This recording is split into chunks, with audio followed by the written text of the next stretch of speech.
All right, hello. How's it going? Back with the sub here. I might want to start working on an air vehicle for this, but did some work on this whilst I was at work. How's it going there, Rasmus? Good to see you. Did some work on this whilst I was at work. I also made the hull fatter, so not necessarily fatter, but it was pretty much it kind of rounded out under here, and so I made it taller. Um, it's chonky, but it has to be chonky. You know, it's the important thing is that you can put aircraft in here, especially, and containers, and so you need that a large size. So did a little work off screen yesterday. Got the elevator, the door. I lowered the floor as I just said. We've got this is starting to get into the living floors here. So we have what do I believe 4 floors here, something like that. Three, I think it's 3 floors. Yeah, 3 floors here, and then you've got up in the conning tower, you've got this floor, and you have this floor.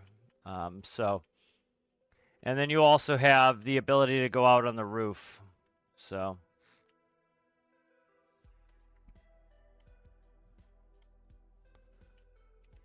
I need to fix the elevator. The elevator's been put in,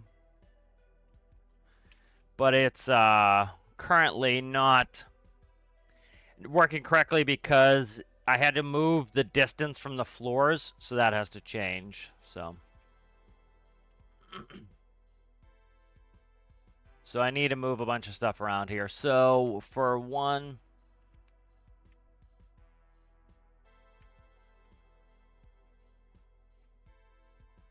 so that looks good for this floor.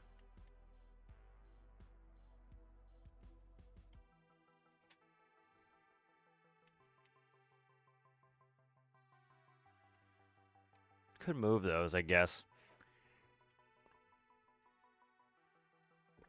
No, I don't really want to. All right, that's good.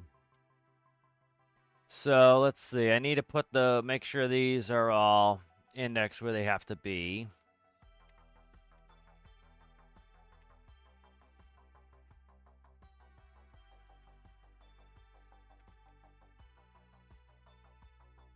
So what's this one? 2 down?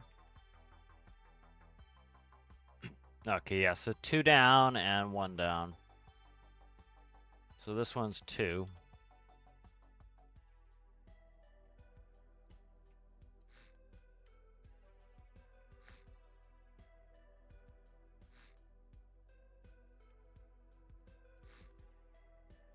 This could cause problems with this because once it's touching, but it should have a gap in here. Yeah, it's got a gap, so it should be able to read fine. And then this side, oh shit, I gotta go back and gotta fix this. Okay.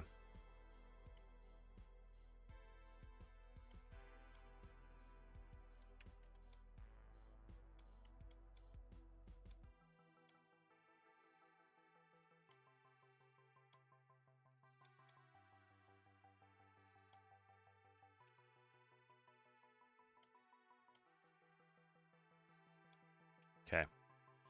So I gotta fix this side here. These are offset, so it helps with stability. So this needs to be 2 on the left side, and then 1 on the right for the locks. That's good there.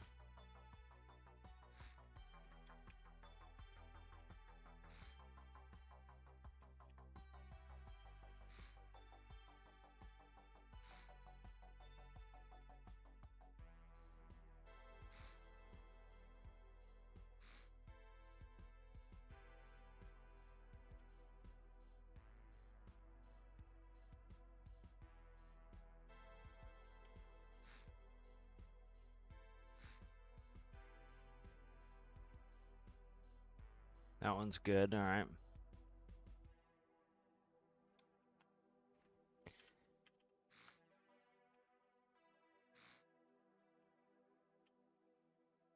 All right, good. That's pretty good there. And then I need to fix the very top here.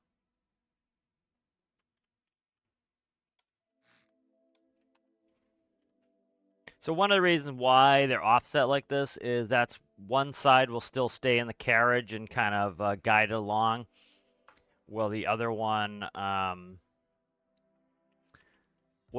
is kind of gapped. So that works well doing that way. So I need one gap on this.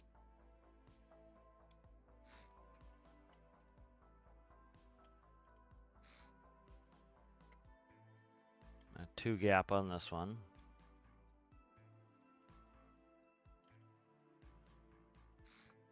All right, good. So those are set. Now I need to do the distance. How's it going there? Oliver, how are you? All right, so what I'm going to do here is this. We need to make this manual again. So we've got the release button, and we need a keypad for the linear tracks.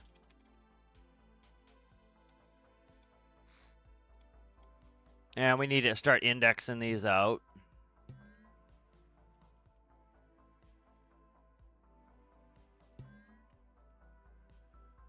All right, good. Start working this. Why is my phone going off constantly? Leave me be. Oh, stand by. I gotta.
Okay, good. I must be ballasted. All right. So, Jesus Christ. I'm missing one component I need. It sank because I have ballast in there. If I remove the water, it won't sink. Need a dial. Yeah, making this fatter or taller was important because that gives me gets me back into the elevator was an important function of this, like the personnel elevator and the main elevator.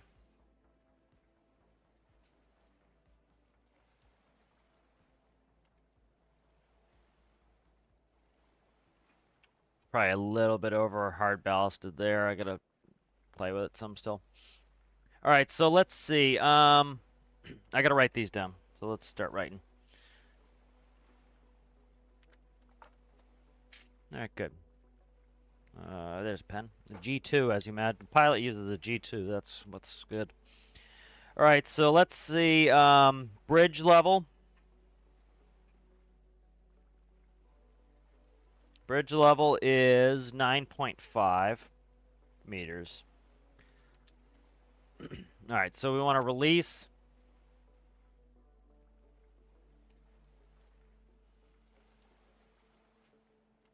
All right. Conning is 11.75.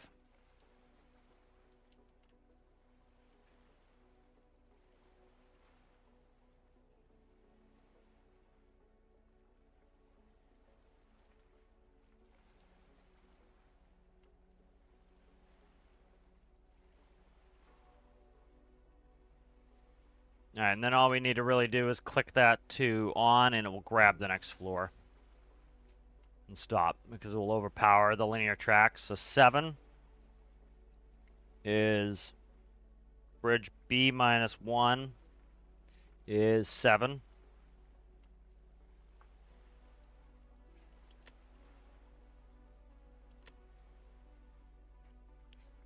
B minus 2 is 4.75.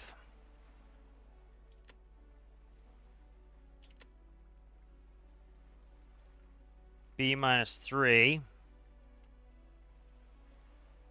is 2.5, we'll call it. Or 2 point, I guess it does show 2.492. 492, I don't know why that one's off, but it is.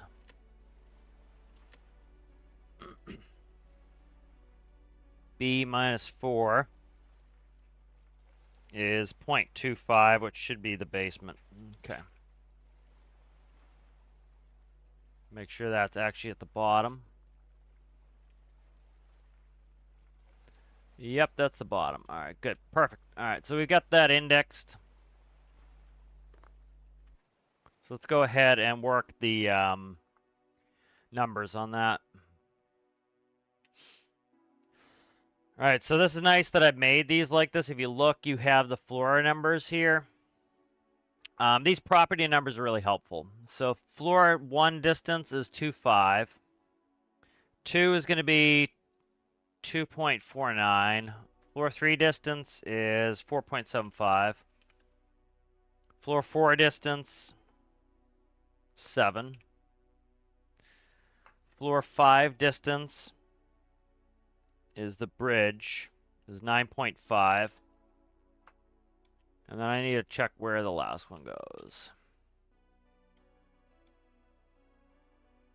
Let me count the floors here.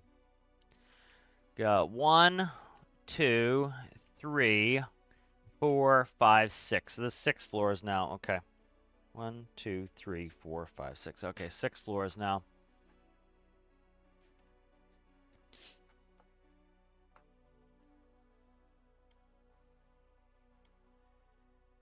What is this all messed up like this for? Oh, because I'm pulling apart. All right. Wow, this is going to be a pain in the ass to fix.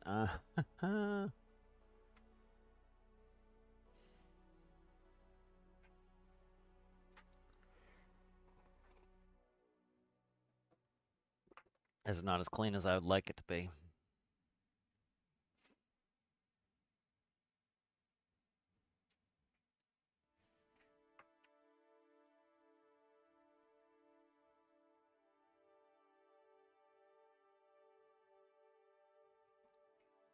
Make sure I didn't break anything with that. I don't think so. It's in the open. All right.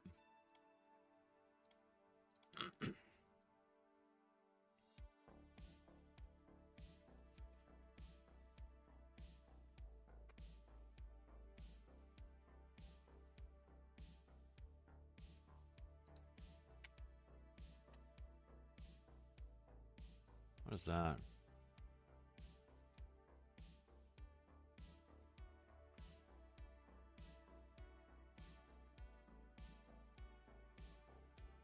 All right, floor 1 distance is 0.25.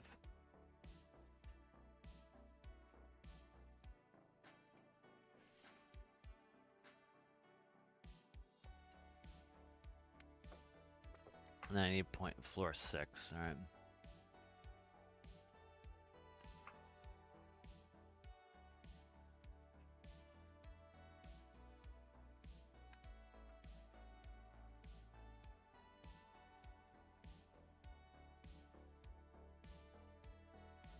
That's not going to work. Spawn area needs to be the same.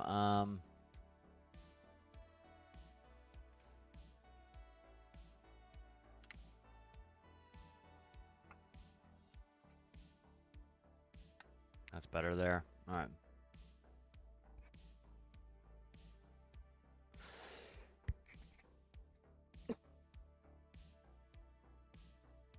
Sorry, I was trying not to cough in the mic and I couldn't reach the button fast enough. All right.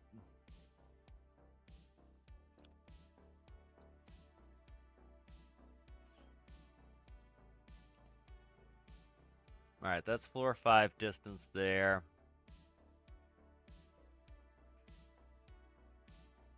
Count these out.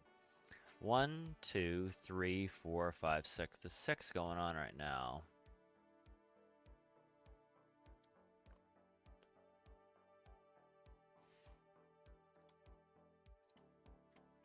I just didn't. I should have saved my stuff there. Alright. Door 5 top. Alright. 1, 2, 3, 4, 5. That's why it's confusing me, because I called it 5 where it's 6. Alright. That's why. Alright. That's why it's confusing. It's 6. Alright.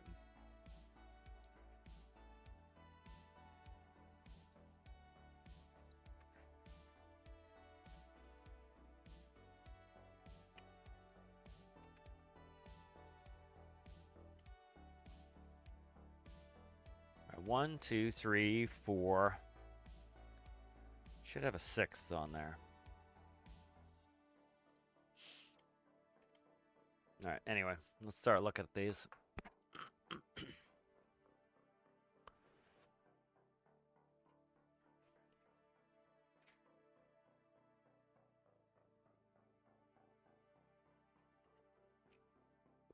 Alright, floor 1 distance is there. That's good.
I might be screwing this all up, but we'll see.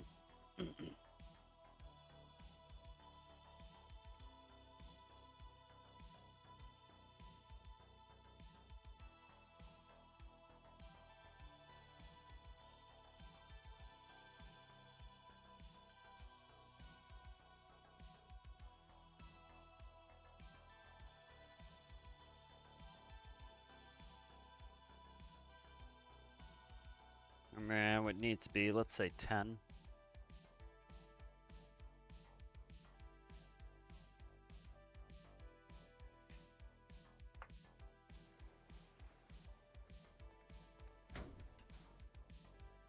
Be a miracle if this works in the first try, but we'll see.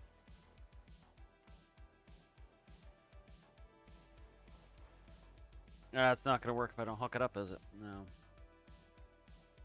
All right, no more music for now. It's annoying me. All right, let's see. Linear speed goes back. Lock release goes back. All right. The panel's gonna be all screwed up. I gotta fix those first. Forgot I screwed with the panels. I gotta fix those. Now let's count out these panels because I added a I had to move the floors around. So let's see. 1 and an indicator.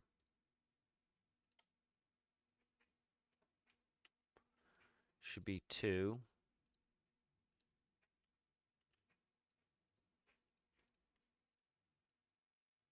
3.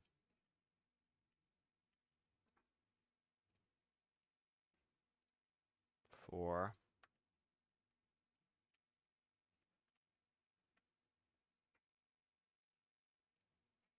5.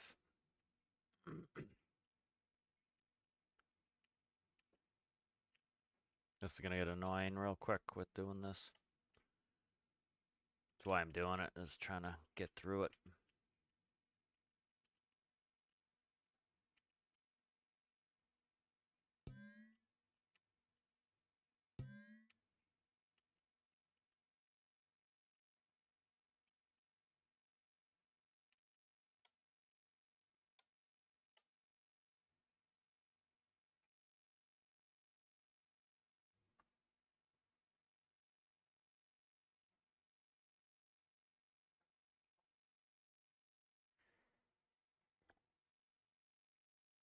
What's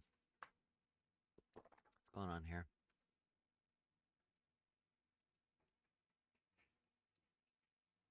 1, 2, 3, 4, 5.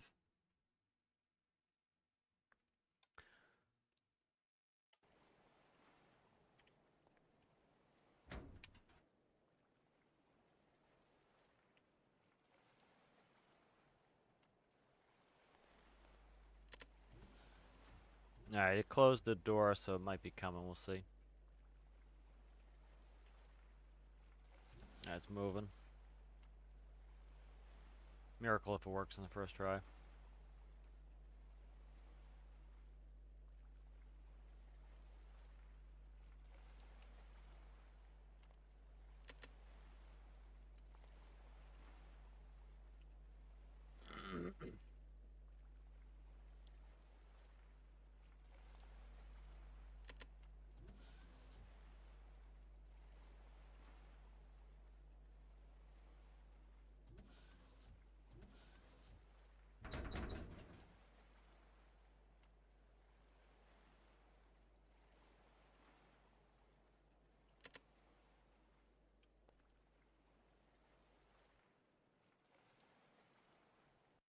This elevator's gonna be annoying to work on. I'm gonna take a break on this elevator.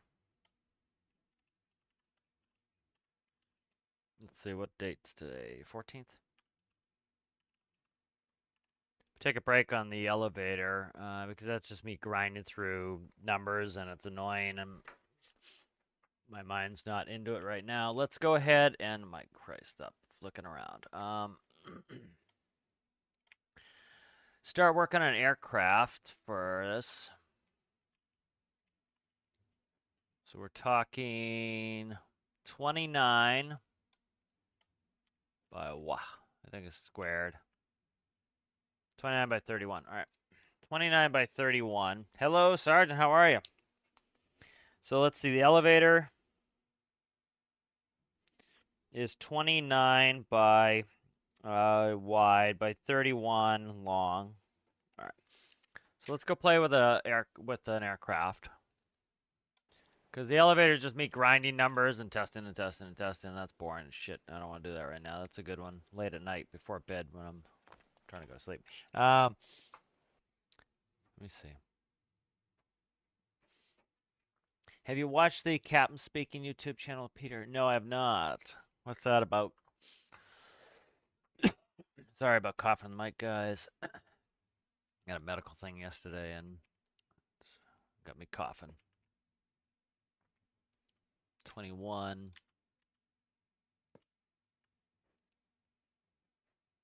27. Perfect. All right. It's 29.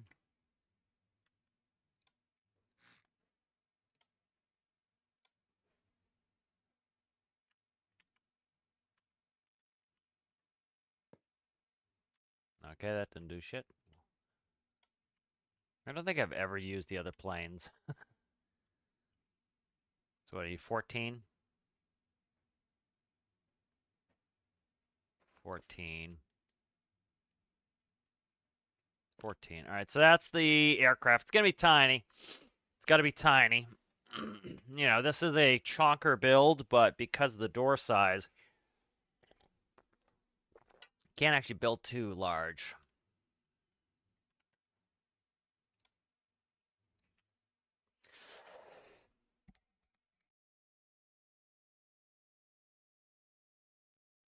So I'm going to use a lot of pigeon systems. That will really kind of keep it simple.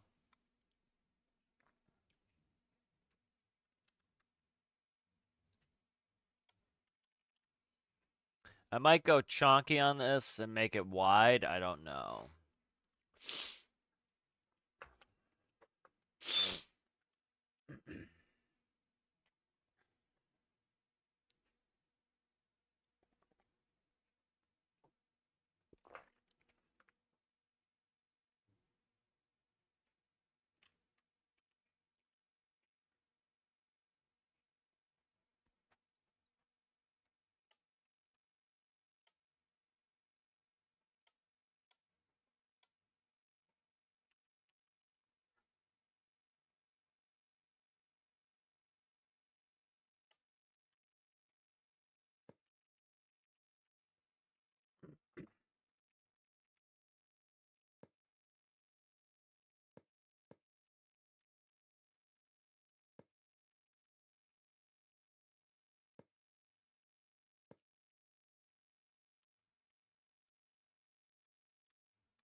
You know, I want the pigeon for certain uses, so I don't want to make this, you know, I don't like making things that replace other builds because I still like to use those builds.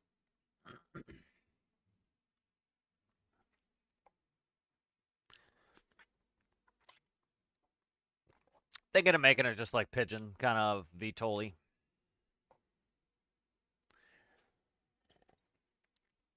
Helicopter's theoretically easier because you can fold the rotor blades, but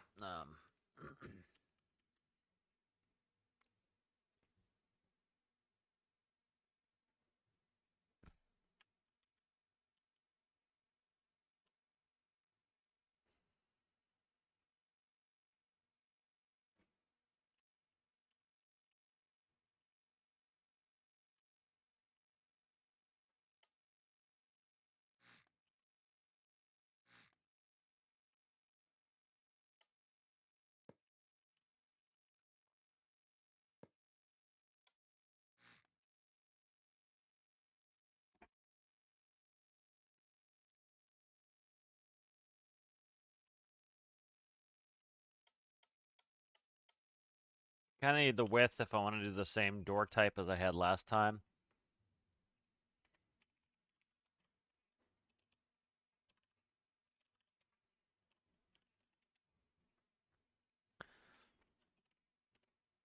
Let's look at some images. I'm trying to kind of see what I want to do here. I kind of like this one. I've been looking at this one for a while. This is kind of neat. Tilting the cells. It needs to be really narrow. The 29 width is pretty small. The rotors will fold. That's fine.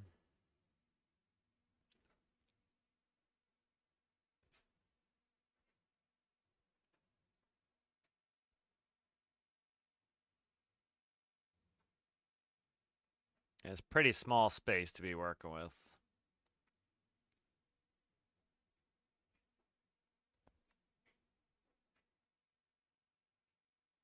Yeah, again, it's I want some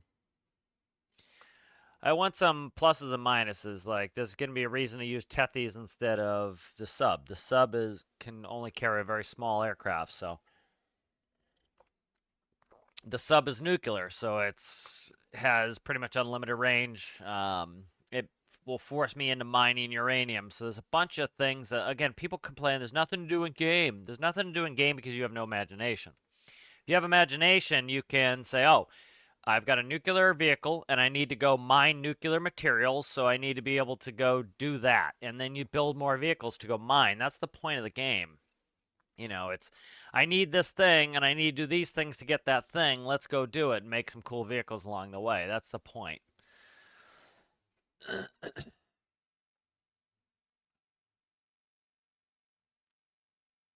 right. I kind of like the design of this, kind of slope forward. So, it's good inspiration there. Have I had the cover screen on the whole time and you guys didn't tell me? I gotta start checking that more because I assume people are gonna tell me and then they don't. Yeah, cover screen was on the whole time. God damn it. I'm out of it too.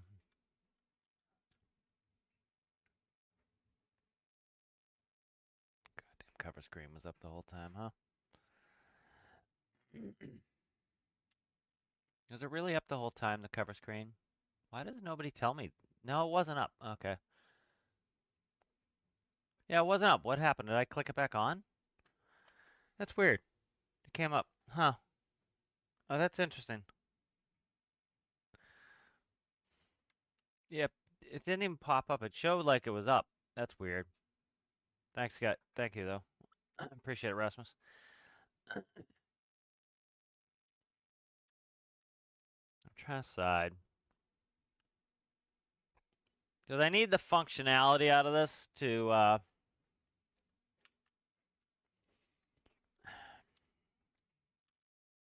let's do real, like, box sculpting, proof of concepting here to see, like, how big this has to be just to get my stupid head to fit in there. And then,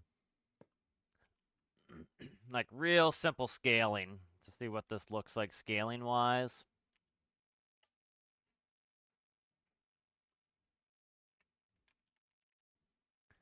So I used to build a lot more like this where I essentially did kind of a sculpting method where you start with the shape, yeah, like the outer shape you need, and then you cut into it like it was a piece of marble.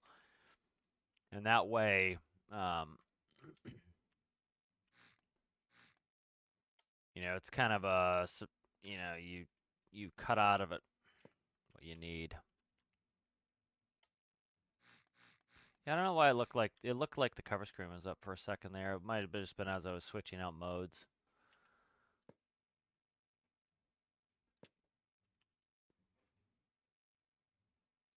Yeah, so this is a good method to do where like you have space constraints, and so you can really get in there and cut along the lines.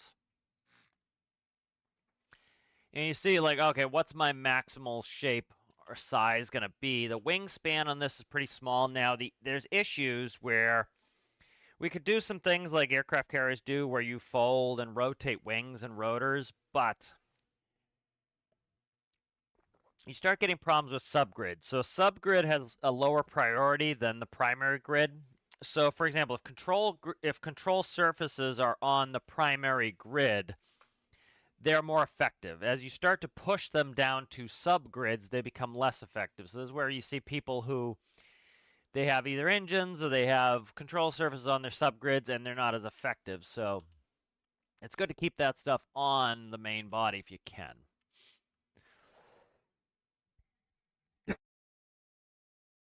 Oh, my mute is so slow. Hopefully I'm not coughing on the mic too much, guys. Yeah, so we'll try kind of a sculpting here because this is kind of the maximal size we can go here. So that's not a bad size. We've got a good bit of cockpit space that he can go forward. That's good. All right, that's not bad. And I kind of like that sci-fi look. So let's see.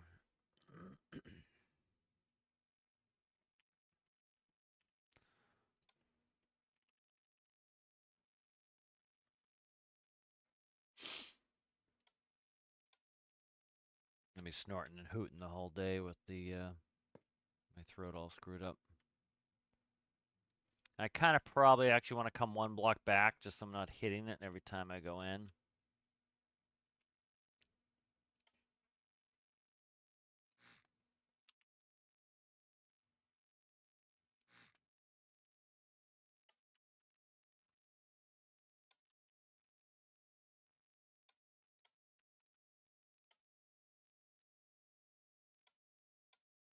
You know, like I was saying, I like to have some sort of, you know, liability is not the right word. Let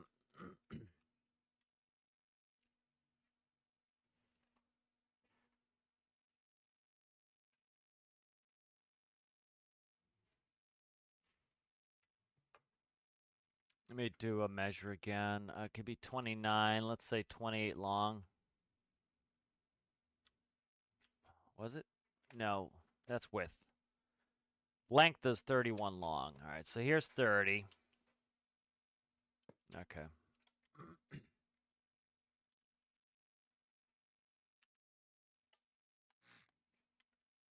So I need to have the pedestal for my screens.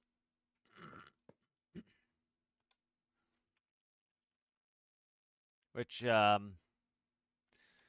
despite the last build challenge taking a while for Alistair to get out, I'm glad he did it because of the you know, forced me into making some screen. But I'd like it if that video would get released. Kind of takes the, you know, I get it, dude. I did challenges for a long time and got burned out on it. And part of it was I always made sure it was done. I worked on it the next day, and that was just brutal. It really was brutal. But 3x2. What the fuck just happened here? Why am I flying again? It was really brutal getting them done the next day. But, you know, I thought that it was the best thing to do because, you know, people are excited about it. But I get it. You get burned out from the game. You don't want to do it. So there's got to be a balance there. Got to be a better balance.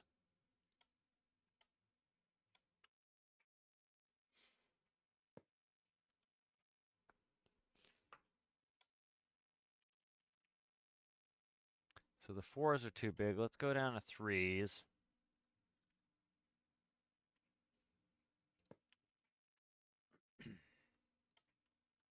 Screw, please. Thanks. Like, the pigeon doesn't look that big until, like, you just put it next to where I put it, and it looks huge, you know?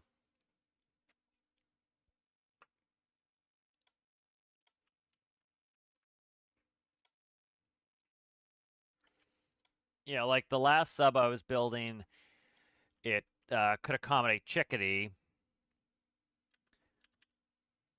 And Chickadee's not all that big, but it was just, you know, Chickadee's too big for this now. So it's, this is going to be pretty compact. And so, again, that's not a bad thing. You know, part of what makes it cool is, yes, you get this awesome function of you get this home sub that you can land aircraft and all this other cool stuff with. But the downside is it's got size constraints. And so you have to work within those size constraints. And that brings on engineering challenges. And so as you kind of get those engineering challenges, that's what makes it fun is trying to overcome some of those engineering challenges.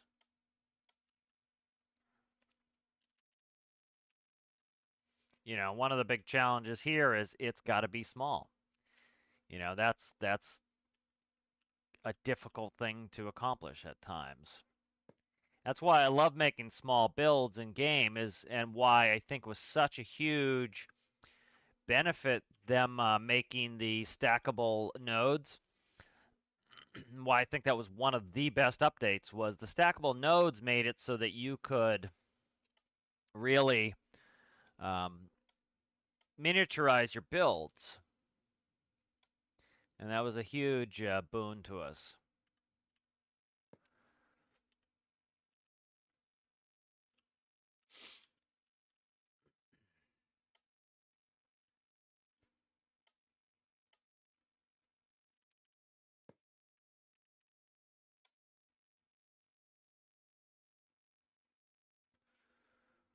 I'd love another challenge, but I get Alistair being burned out, so just kind of gotta chill when you're not feeling a game. You know, forcing yourself to do is the worst thing you can do. It's just like chill out, go do something else, go do something else fun.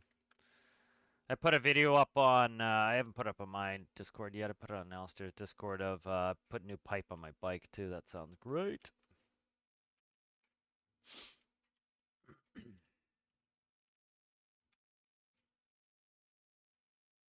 I kind of like the trucky vibe of this. If I can get it right.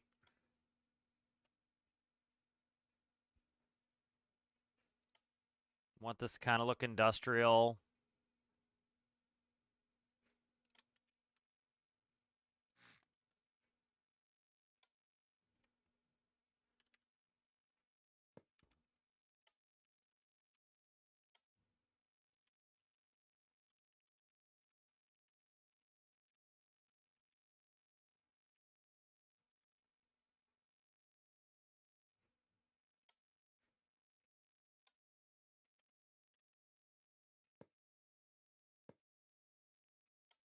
You know, essentially kind of think of this like a construction vehicle of the sky. You know, that's kind of what I'm thinking. That's kind of the aesthetic I'm going for. You know, not super aerodynamic, not super streamlined, just really kind of a construction vehicle of the sky.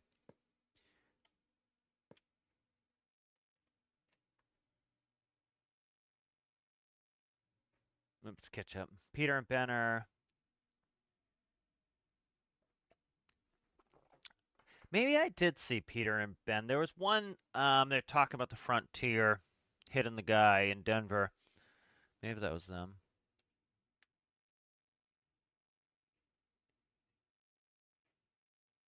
Is the pipe 5x5? What pipe, Rasmus?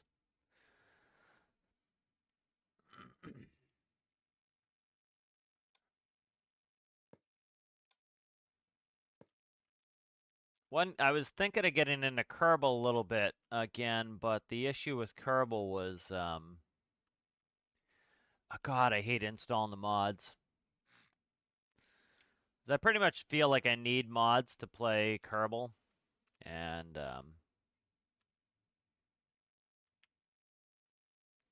it's I started doing it one day, and I'm like, God, I like trying to get all these old mods working again, and it's just like, oh my God, it sounds terrible.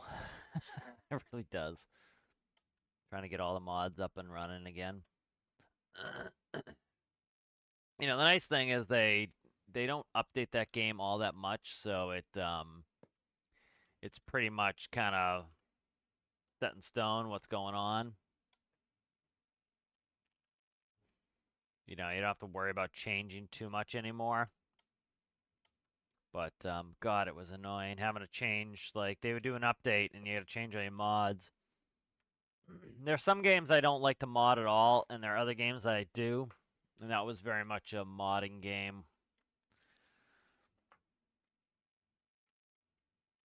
Was Kerbal for me. Kerbal was one I pretty much felt like I wanted to, or had to is not the right word, but wanted to mod. There are a lot of functionalities that I wanted to put into Kerbal that I needed the mods for, like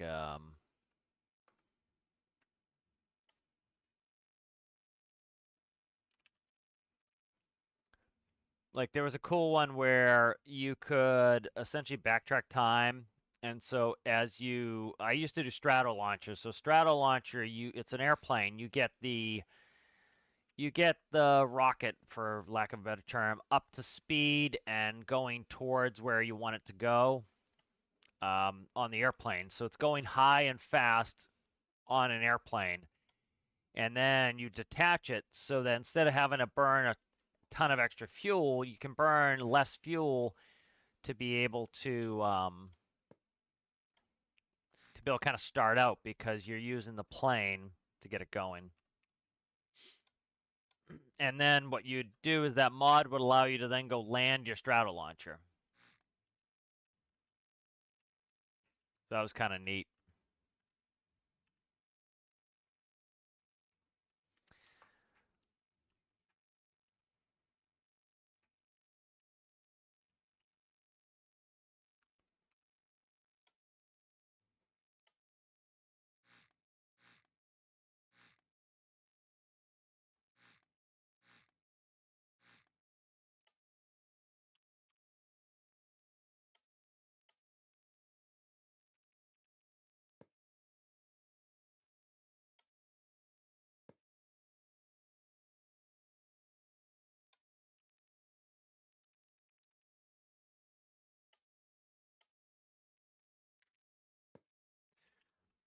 And so just so many mods to put into Kerbal that, like, I was doing it a couple weeks ago, and I'm like, oh my god, I'm not starting this again.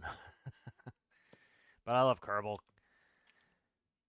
Kerbal was a game too. It was funny. My brother and I both played, and we played with very different styles. Like he would try to go to like every far-flung place, and I would never leave the Kerbin. Like Kerbin, I would go to the Mun, and I would go to Kerbin. And what I liked doing was I would build space stations and reusable rockets and straddle launchers mostly, and I would go put all the parts up, make a space station. Then I would fly, say, a crew up to the space station. And then I had a cool system where essentially you would have a pusher, and that was a power unit for going to the moon. And then you would have a command module and a lander. And so the power module would push all those sections, and then you'd detach the lander, go down, and go up. And then you'd leave the lander in orbit, and you'd come back. And so that's the sort of things I like to do. Oh, 5x5. I see what you're saying. Yeah. I am making a little aircraft, theoretically, that can go on the new sub. So, trying to get some sort of proof of concept on there for landing on the sub.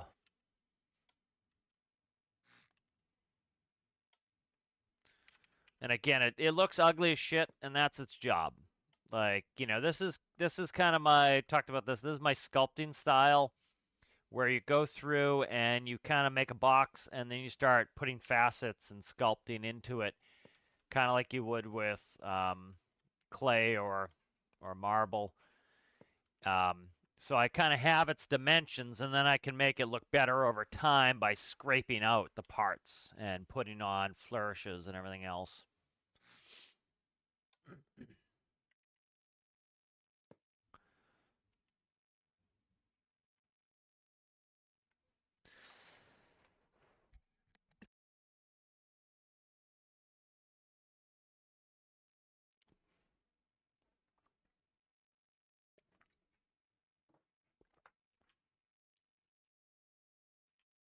So let's do a quick measure where it needs to be moved. So I want about 30. That's 31. That's fine. Because what we can do is this. Am I not pressing the shift key? I thought I was pressing the shift key. Hoping that my coughing stops.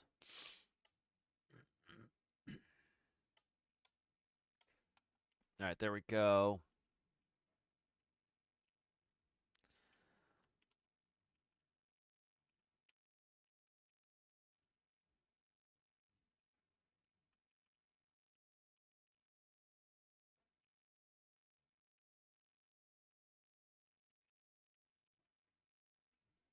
I want this to be different. I wanted to have a different kind of feel and look and shape to what I have.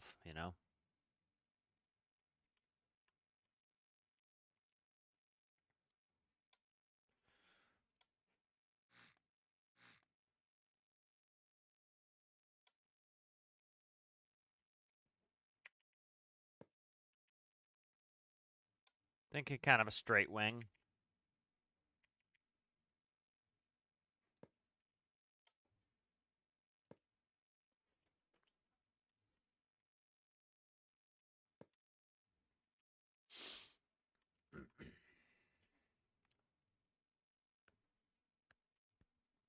Thinking a tilt wing, not a tilt rotor.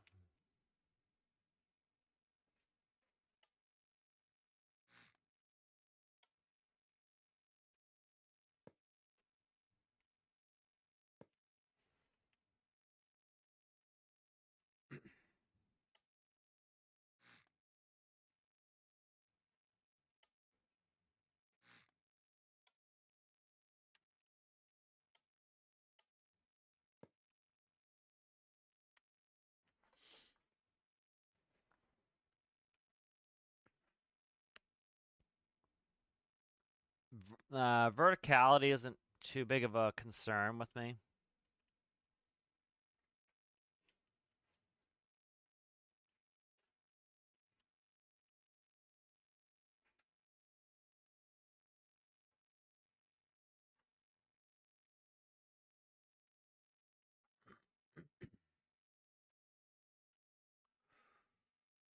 I'm trying to decide how I want to do these engine nacelles.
It's gonna be piston.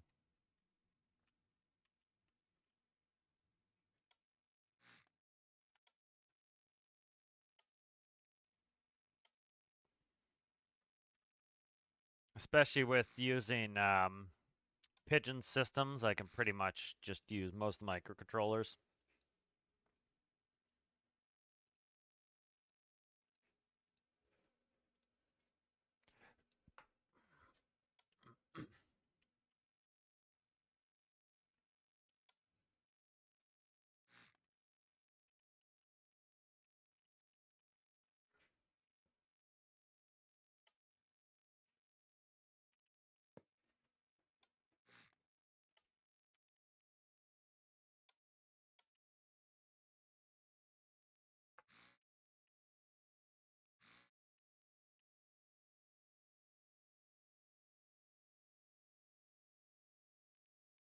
Kind of going with the square design. Thinking square nacelles.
The main thing is getting what I need absolutely into this.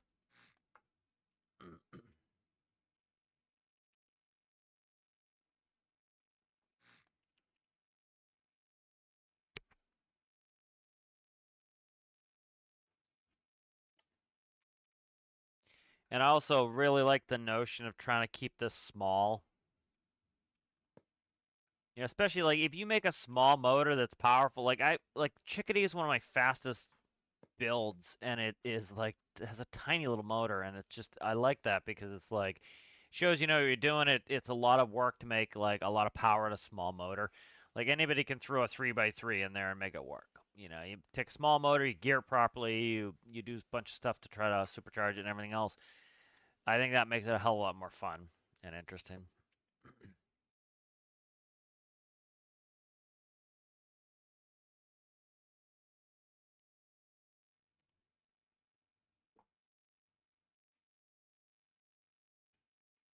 Never mind. Hang up. All right, let's hopefully leave a message. Oh, what's that? I'll be right back, guys.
All right, a hath returned. Had a work call there, so let's see.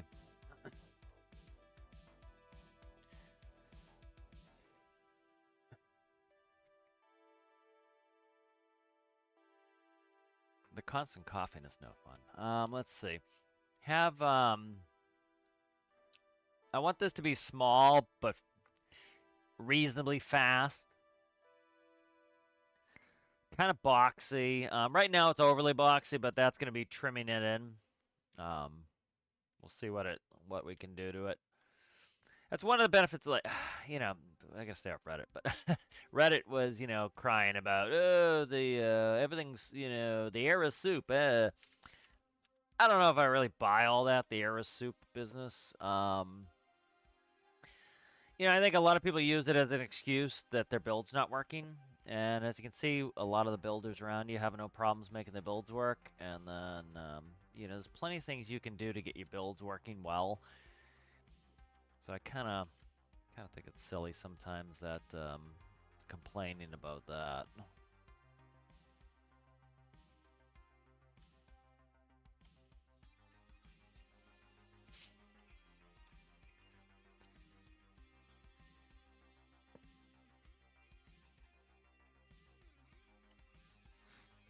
Oh shit! Delete stuff I don't want to.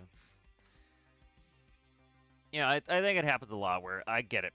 It's challenging to build a lot of these things, and then people use it as kind of a blame the game instead of like trying to come up with better solutions to their problems. And you know, I understand it. It's challenging for a lot of people, you know. But you know, like the commentary on Reddit was all about you know, seaplanes, and it's as you can see, a lot of people make seaplanes, no problem. It's, you know, there's just some small tricks. They make sense. I wouldn't even call them tricks. They're just methods to get things to work. And, you know, if you once you understand the elements of the game and how to do things, it's really not all that challenging.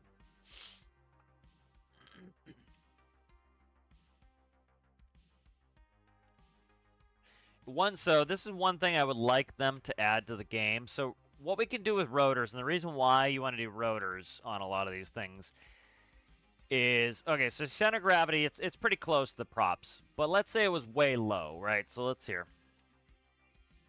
Let's grab a ton of weight blocks. And let's throw them down the bottom. All right. So as you can see, we've got the center of gravity is very low. All right. Center of gravity is low. Center of thrust is high. What's going to happen? Well, it's going to push from the top, and it's going to pitch the nose down. Now, this is a short vehicle. All right, because it's a short vehicle, you have your elevators are going to be on the tail where they're supposed to be, and you don't have a long lever arm. And so think about it like a very long wrench. A very long wrench is easy to turn a nut. A short wrench is more difficult to turn a nut, right? Because you don't have as much leverage. The same thing with airplanes. If you have a short tail, you need a big elevator because you need to move more air because you have very little torque. If you have a very, very, very long tail, you can have a tiny little elevator, and because of all that extra torque, because of the long lever arm, you can have small elevators. And so you might not have enough elevator to account for the fact that the center of thrust being above the center of gravity causes the nose to pitch down. So you try to pull back on the elevator to account for that. And eventually you get to maximum pull on the elevator. You can't pull anymore. And that's why people do front somersaults, say, boo, game bad. And so one of the things you can do in game that's very simple that they actually do IRL is you have a pitch component on this. And what that allows you to do is it's essentially tilting the propeller up. And so that's putting your resultant lift vector instead of pushing. Let's get paint going here. I can show you better in paint. I know I've shown it a bunch of times. People have probably seen this in ad nauseum, but I think it's helpful. It's helpful to talk about. I did make an image. What are you doing there? I'll do a print screen. It'll be quicker.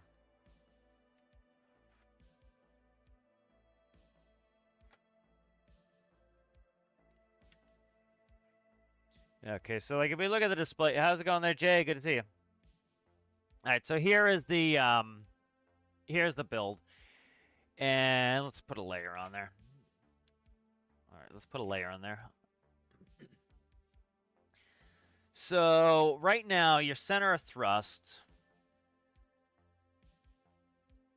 all right, is up here. And because the propellers are going forward, your center of thrust goes backwards. Real simple. So, oh, I'm clicking on the wrong colors. Clicking on the right here instead of on my palette in Paint.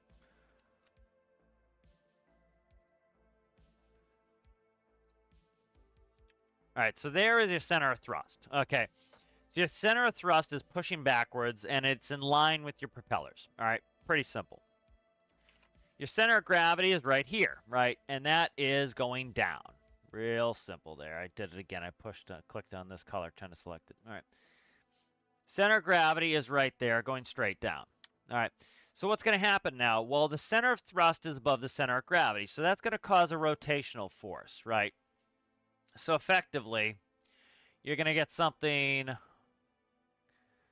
can I rotate this?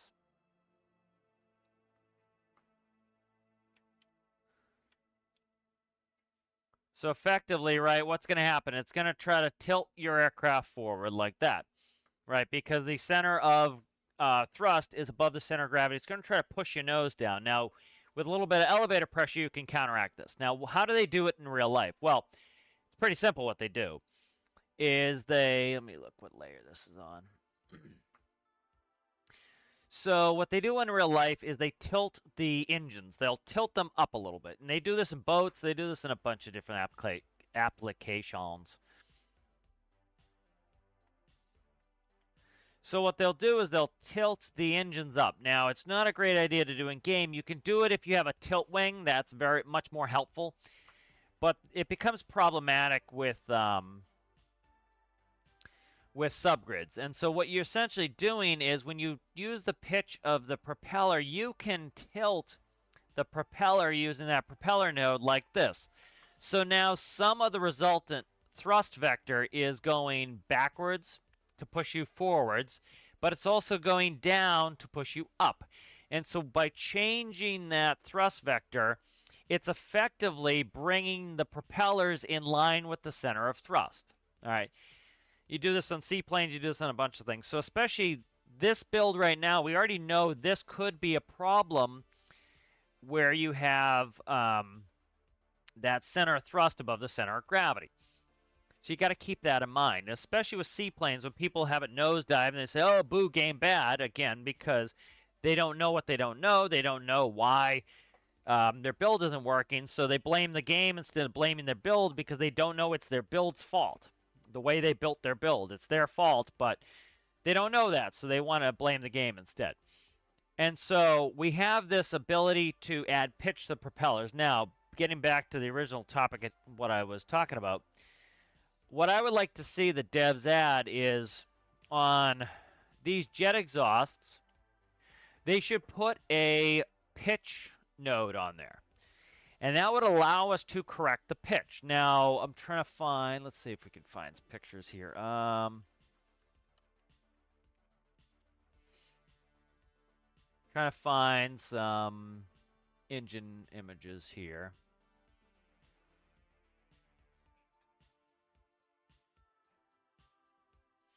This picture's not fantastic for it, but you can kind of see it.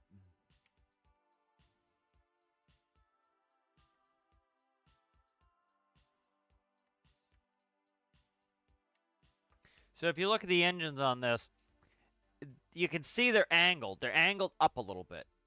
All right, you get that. Let's see if we can find. They have a 175 picture.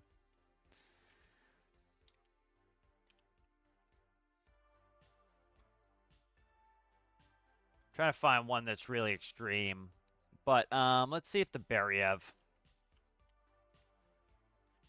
Yeah, BE200. BE200's a good one for this. Eventually, if it loads. not a great picture to show you, but again, what they're able to do is they angle the engines. So these engines are angled up. So it's a seaplane. It's sitting on the water.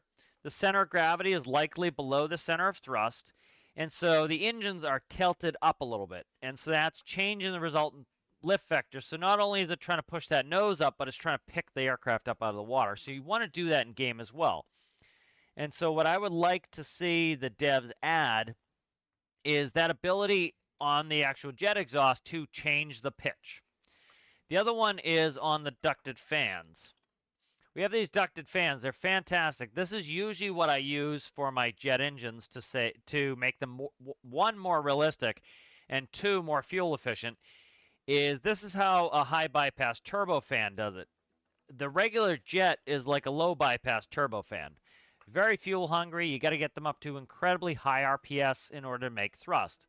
That's how they used to be. That's why most airliners now have very high bypass ratios, and it's because it saves you a ton of fuel. You can have the core spinning very, very fast, and you can have a big fan spinning much more slowly, but because it's big, it's still moving huge masses of air at slower speeds, and it's much, much quieter as well. So you can land in the city without making, deafening noise all the time. And so what I'd like to see the devs add is a pitch node on this, so that you can effectively make it do what this does and do a correction. So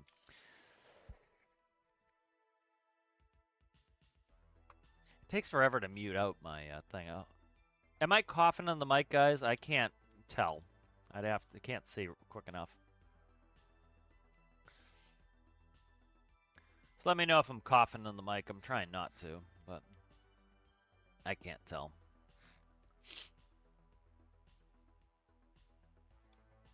That way I'll try to get the mic muted faster.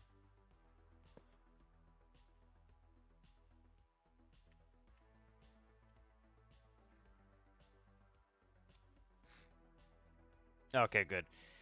Because, like, it shows me, it kind of shows when I click on it, so.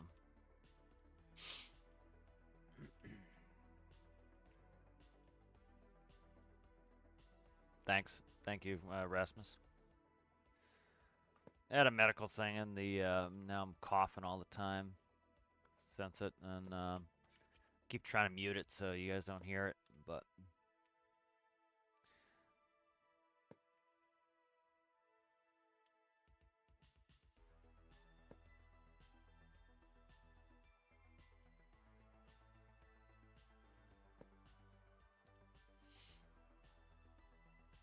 So, big thing with me too is I want to get this proof of concept. Is this even something I want to build first? Once I get that done, then I can move on to, do we want to spend all this time? Because if it's ugly and I don't like it, why am I continuing,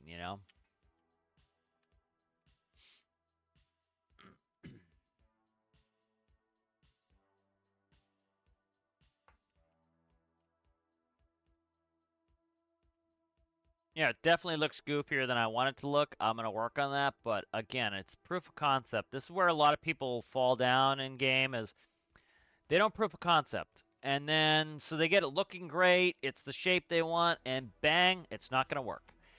And so then they get pissed off and they leave their build because it's just not going to work. And so the whole point is you need your build to work, right? If it's not going to work, then what's the point, frankly?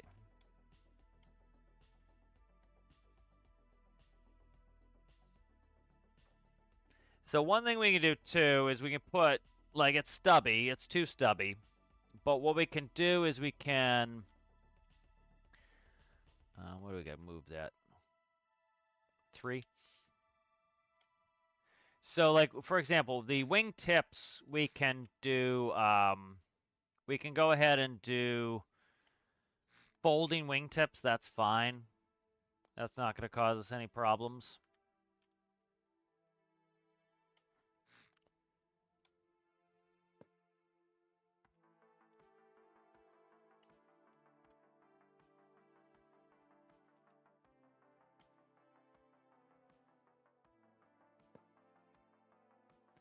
That is 21. All right, so that's the max width. And these propellers will fold.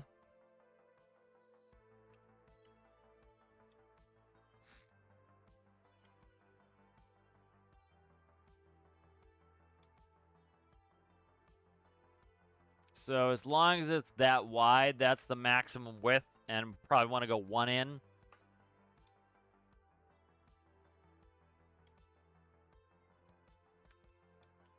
But definitely going through the proof of concepting phase and actually making sure something's going to even work is more important than, because you get all excited about a build and then you're like, it's not going to work. Okay, well, we'll try something different, you know.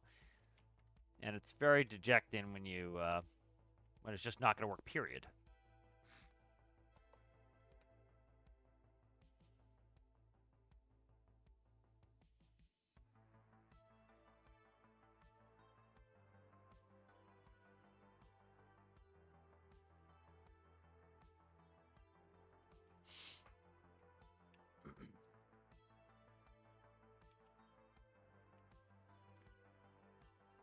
So we can have folding wing tips, if I even want them at this point. Like, I kind of like it like this. Is kind of cool. So let's keep working on this, trying to get this coolified. Having a ramp would be a cool thing because we could put some vehicles in there. That would be kind of neat.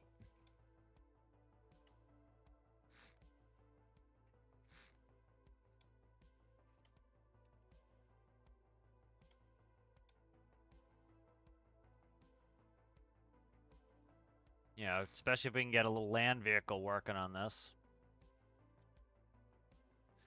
You know, so add the features you kind of want to the build to make it fun, you know?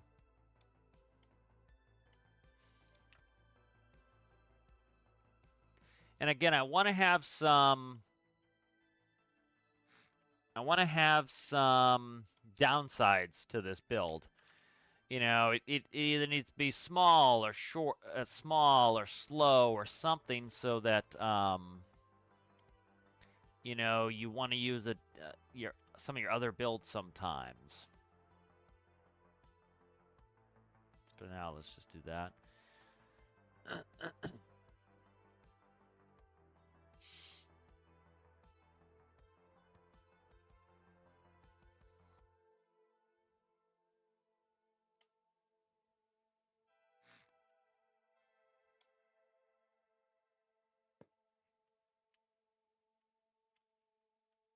And again, like I talked about, you know, at the end of the day, it has to work. That's the most important thing, and that's where a lot of people they run into problems with the game is they don't get their stuff to work. And that's the whole, you know, that's the whole shabazz there. That's what you really want and need is you need it to work, right?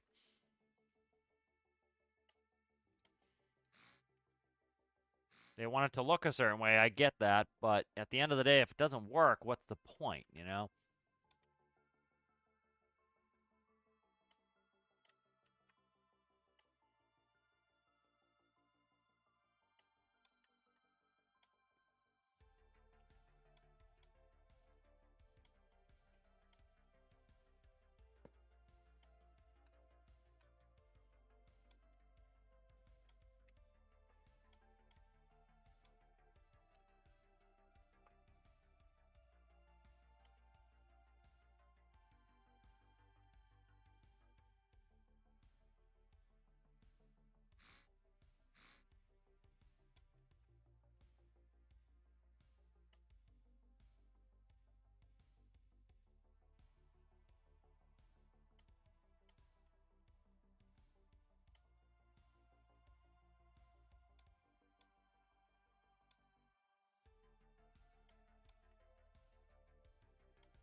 Okay, what's going on here? Why is that? Oh, it's off symmetry because I was doing the ailerons. All right.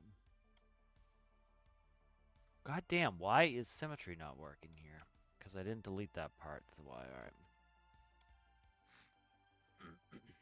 Frustrating when that happens.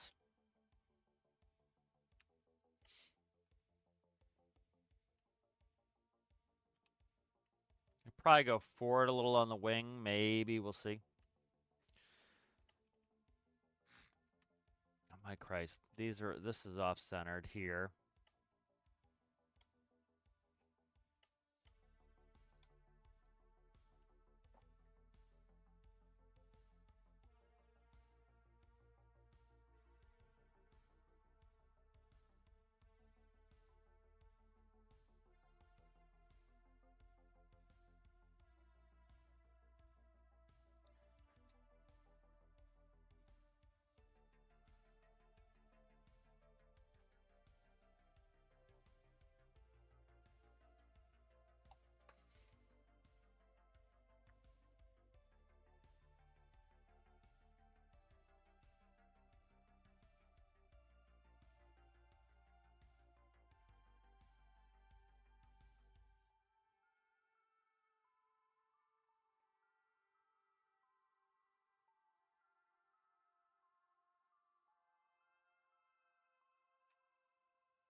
Alright, I'm thinking twin boom tail.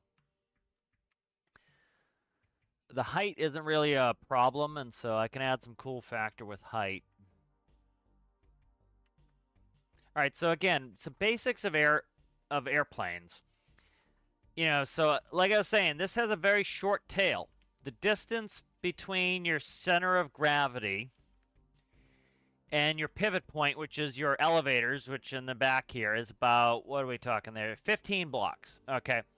Now, if I were to extend this out 30 blocks, right, which is twice the distance, I could use half of the elevator and have the same effective force. And so this is where a lot of people get all confused. Is they make these tiny stubby builds like I'm doing right now, and then they're like, "Oh, it does front flips." Yeah, doing front flips because you don't have enough elevator authority, and so that's something to keep in mind.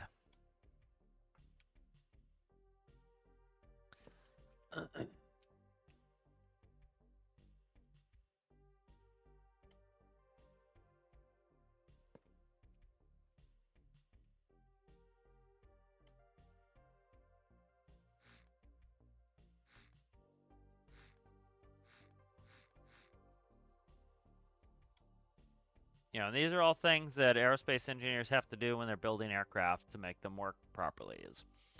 And like if you look at a lot of aircraft, they have all sorts of weird flourishes and parts on them to fix a bunch of different flight characteristics and aerodynamic characteristics. And so like when people think that magically if the game was just more realistic, it would be easier, it would be so much harder. Like if you think that, you know, most people having a very limited aviation background, I imagine, would be better off with a more realistic flight model, I think you are really missing the point because it would be so much harder. You know, you'd have to really understand all of this stuff to make anything work, period. Where now you can kind of get reasonably close and make something that works in game.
Alright, it's coming along.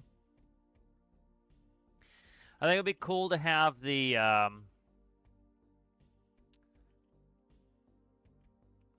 ramp in the back. Yeah, Rasmus talking about rule of thumb, things are more complicated IRL. Absolutely. You know, like you look at any sort of.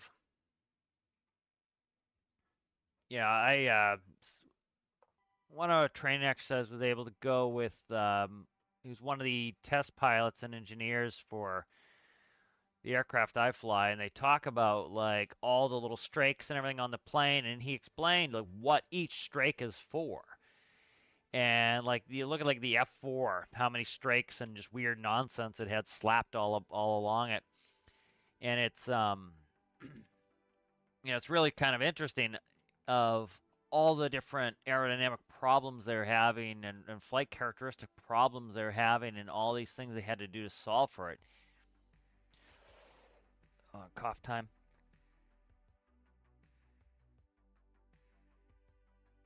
Yeah, you take that for granted.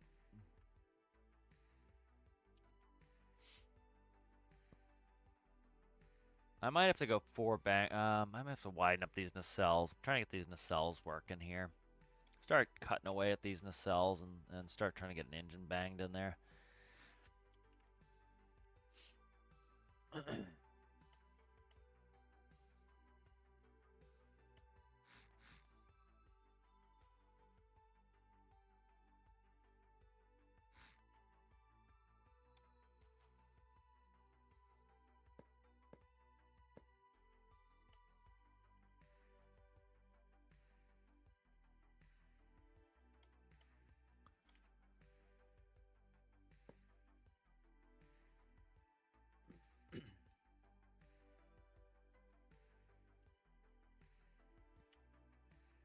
Might end up with tilt nacelles again, just because of the kind of the way the wing's working, but we'll see.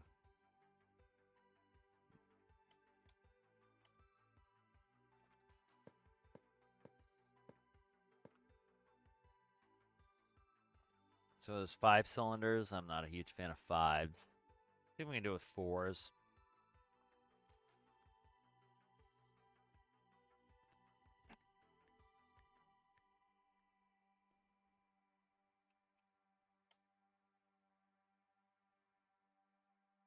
See if we can do 9-to-1s. 9-to-1s are tend to be what I like to do on my aircraft.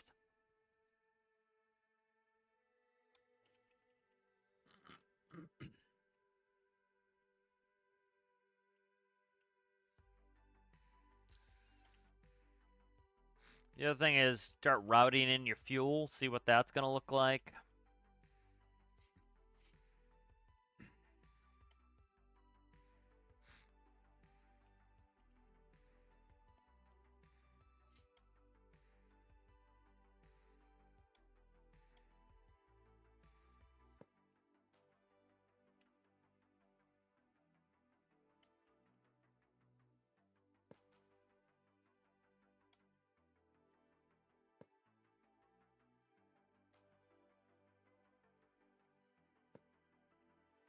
So I really like the way I made the pigeon work. The pigeon has, the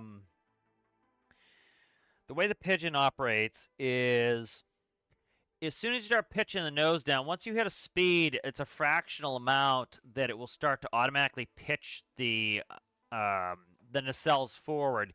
And the nice thing about that is you kind of fly like a helicopter. You pitch the nose down, you change in the resultant thrust vector, it starts to go forward, and then as it speeds up, the pitch changes. Well, then you can bring the nose back up so you sit level, and it's very intuitive and flies like a helicopter. All right, good. So we've got that plumbed in. Air is easy. Let's do.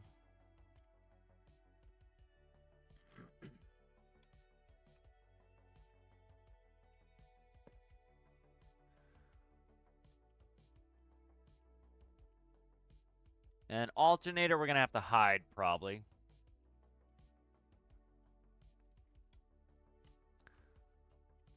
Or we can do a generator on it somewhere else, but I think we can easily hide that. Well, definitely easily hide that with a block.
Cooling's gonna be interesting. That's something I gotta think about.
Should be able to get a pump in on the other side, maybe.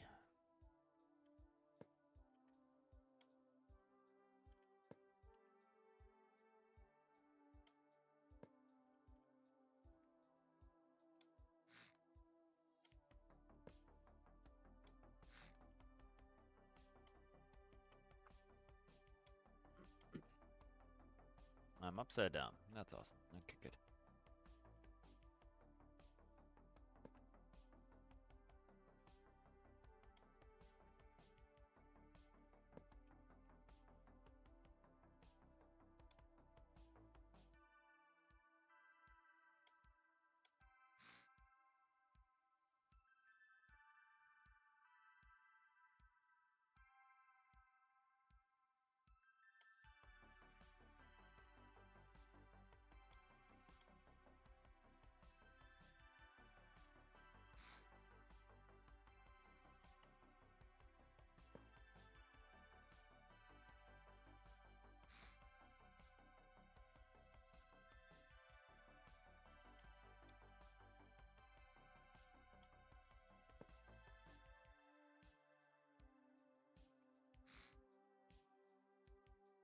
Alright, save this real quick.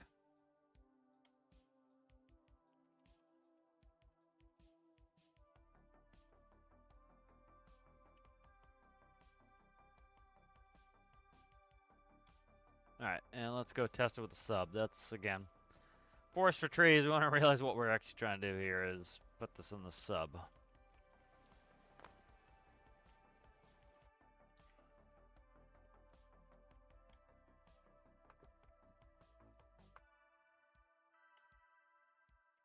Right now, the sub's a little on the heavy side on the bow, so we gotta work that a little bit. Now we got it completely weight blocked out here, so.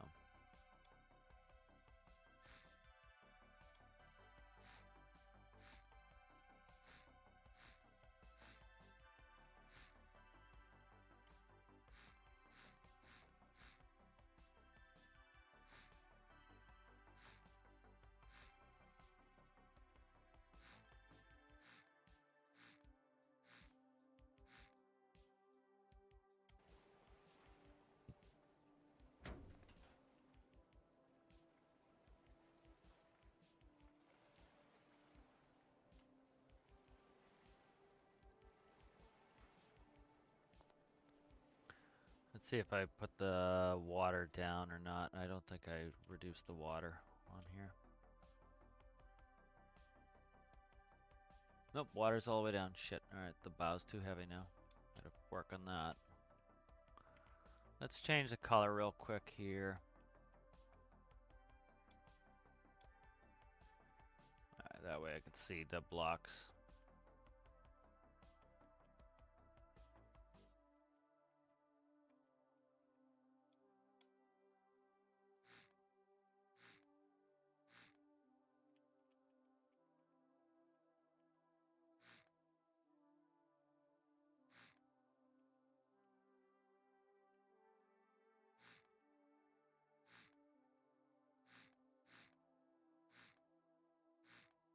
Give me challenges, especially too that the weight's going to change quite substantially with what we bring in for vehicles and containers.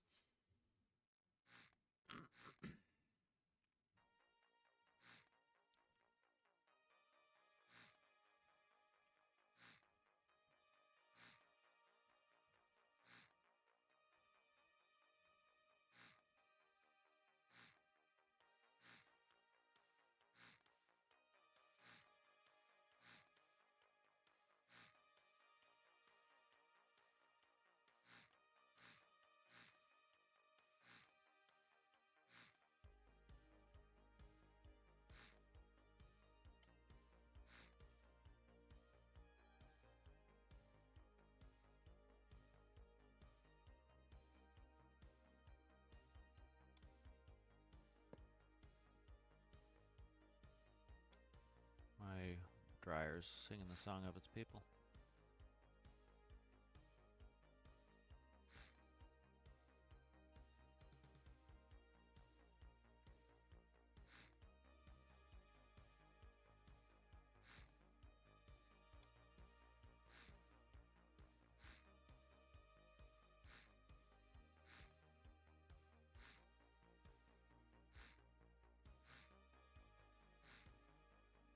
Okay.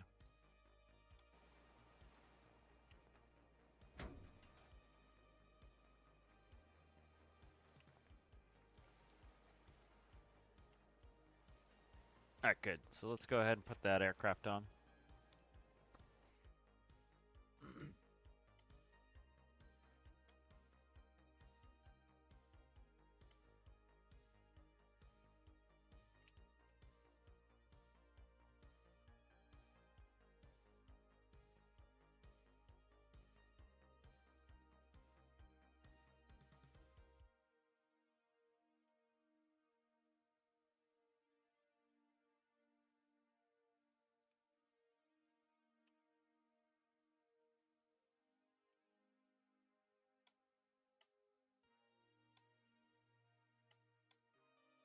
Alright, so we want to take a toggle.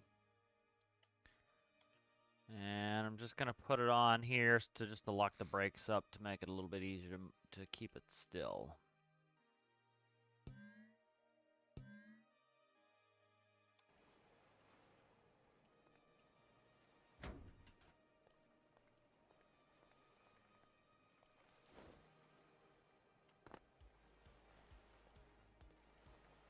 I didn't toggle it on, did I? No, I didn't. Okay.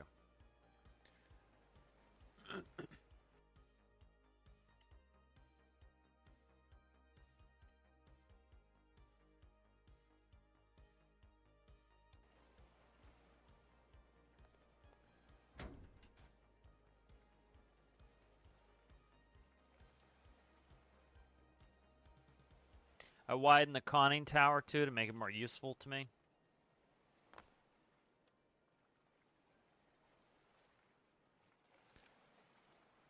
But again, mostly proof of concept in here.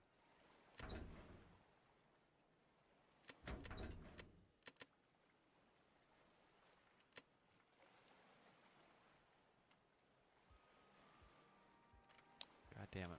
Shut off vehicle. Vehicle damage off. Okay.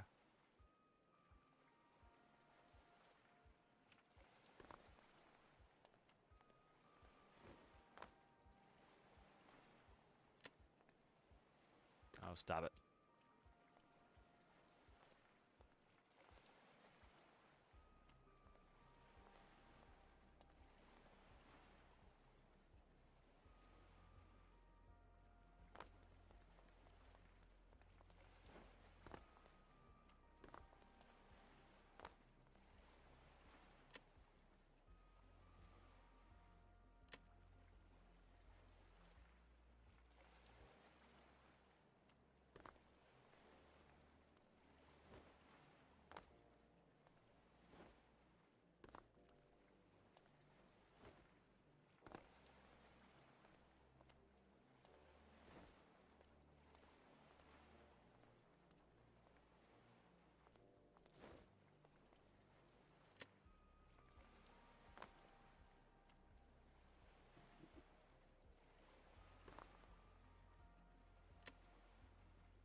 So just trying to see what the spacing looks like in here.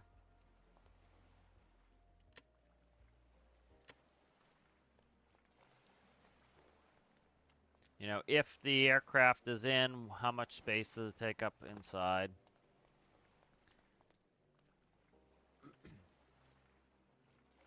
You know, it looks massive in here, but it's really like, you put an aircraft in here, it's pretty, still feels pretty small.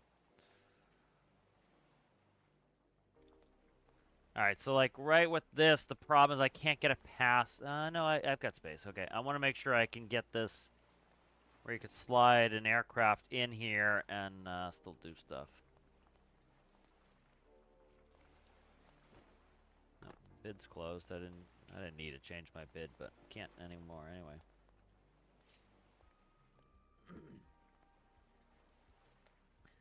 Alright, it's pretty good proof of concept in there.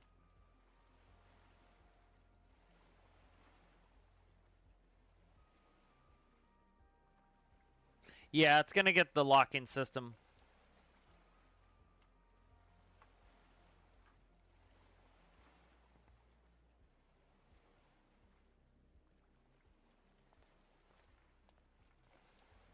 Yeah, I don't like this little build. It's just mostly to play with, but that little helicopter VTOL.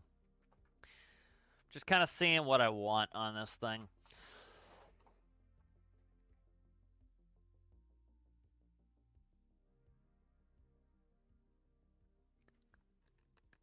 Yeah, the other thought is putting a centralized engine in.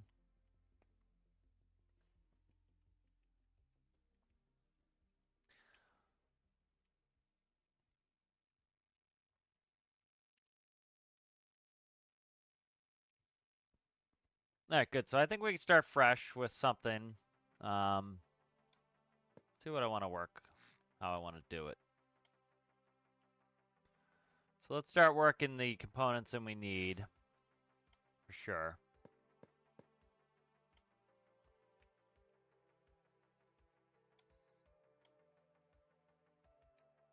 All right.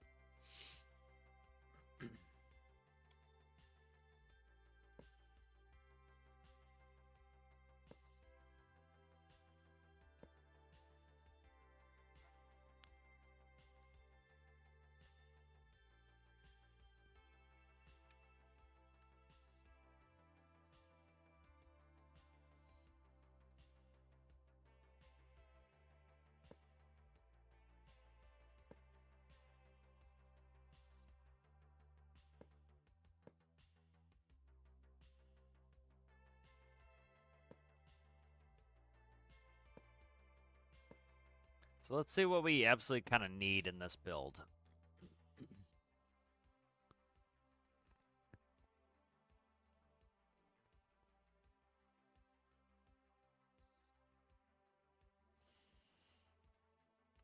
So I want to try a narrower design.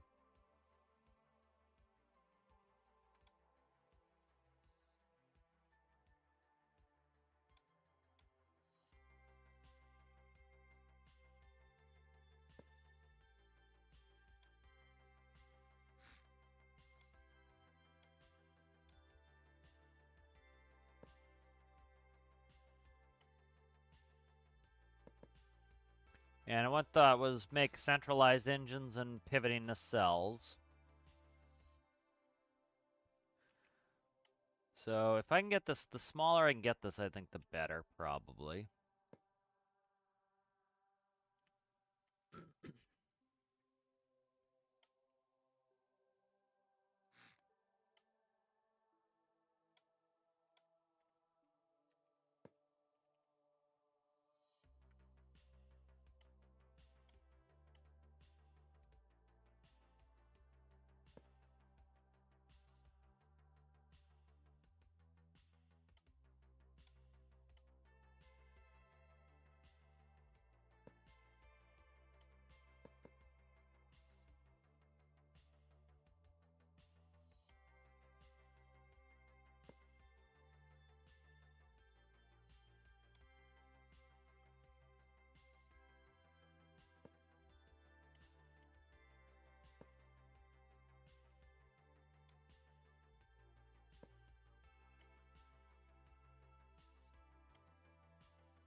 And I want kind of the liabilities of this vehicle to be that, it's so small that you can't do as many jobs with it, but it's compact. It fits in the sub. So that's kind of its job, is it fits in the sub. It loses some of that functionality for, what it's essentially trading. It needs to be able to fit on a submarine, so it loses some capability because it has to fit on a sub. So it still makes you want to take your other builds sometimes because they are much more suited for, everyday use.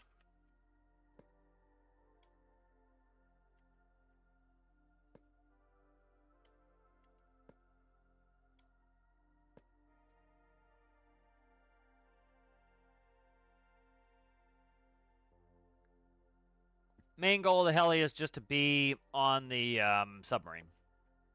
That's what it needs to do.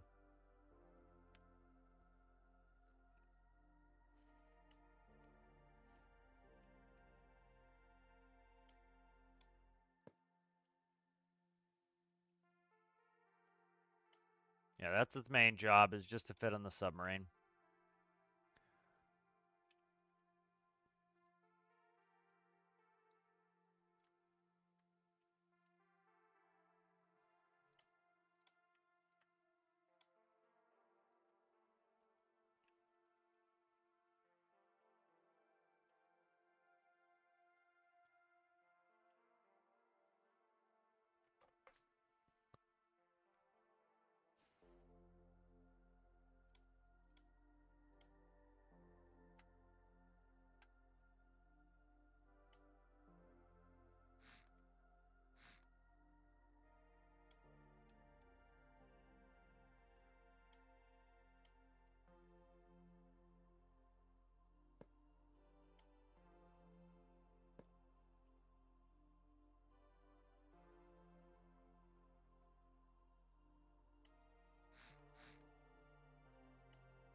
A little bit more conventional, this design.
This might feel too claustrophobic, so I'm trying to see.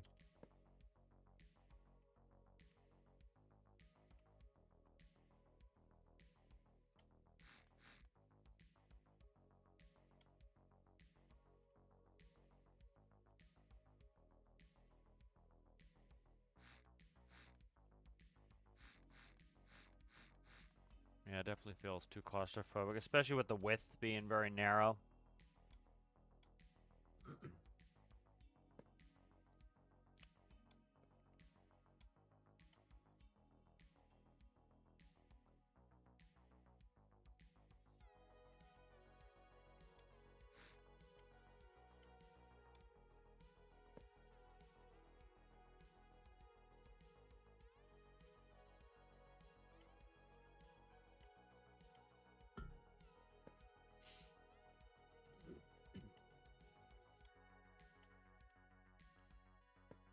And I gotta be able to walk around in the rear, so.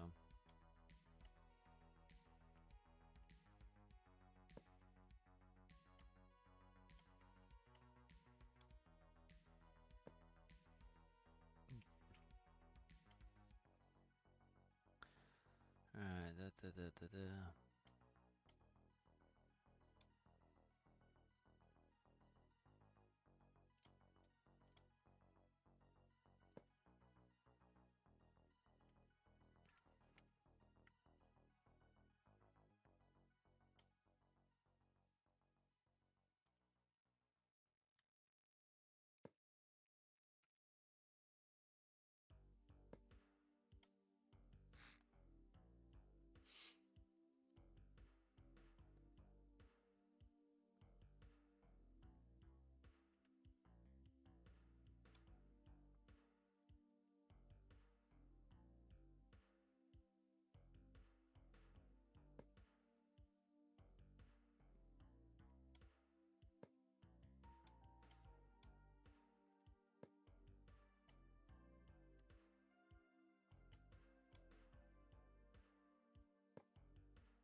Like the shape of that. Let's see, let's do a quick measure here.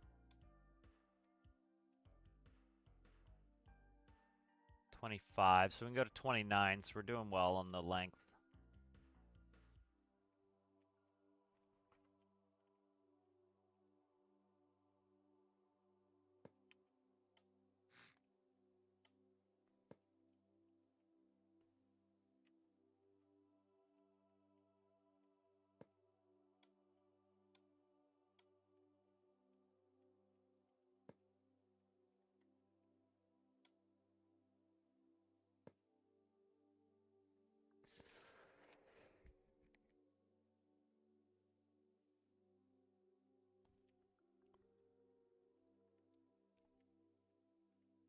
Alright, what's the interior look like? Interior's kind of tight, tight, tight.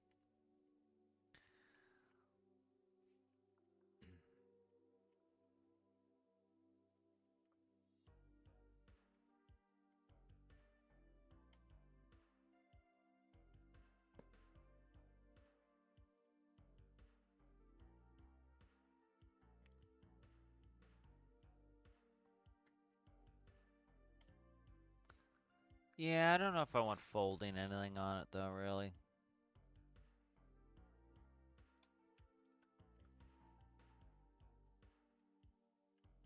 We'll see.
Liking the look of it so far.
problem with this.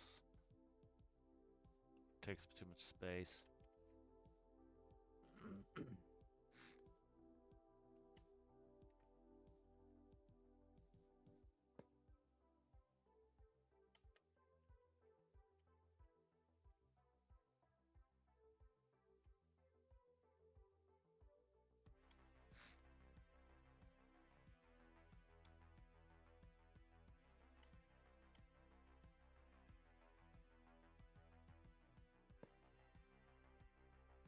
Like having some good angularity on it as well.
Alright, let's see what I want to do this.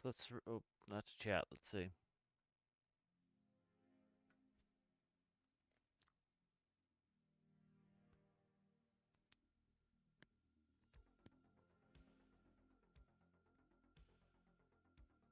Yeah, it's a bunch of cool folding mechanisms. Just trying to get it to work in game. We'll see. We'll have to see.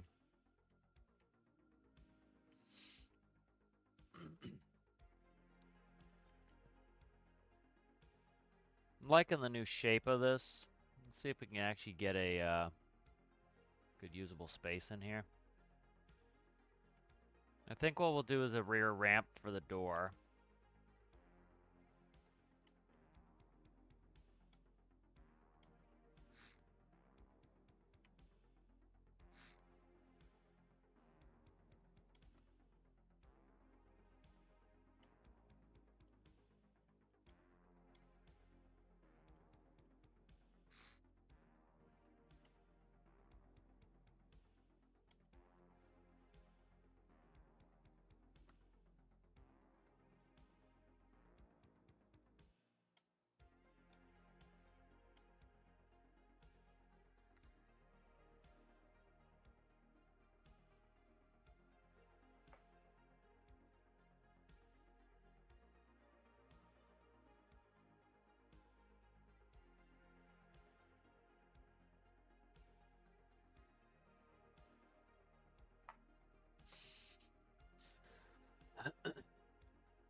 Part of the issue with this, though, is where, it's actually not too bad, though. We can do this. That needs to be like that. This can come across. This is where our seating will be, right here.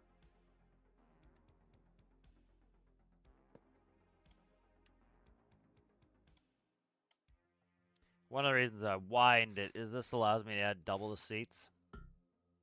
theoretically.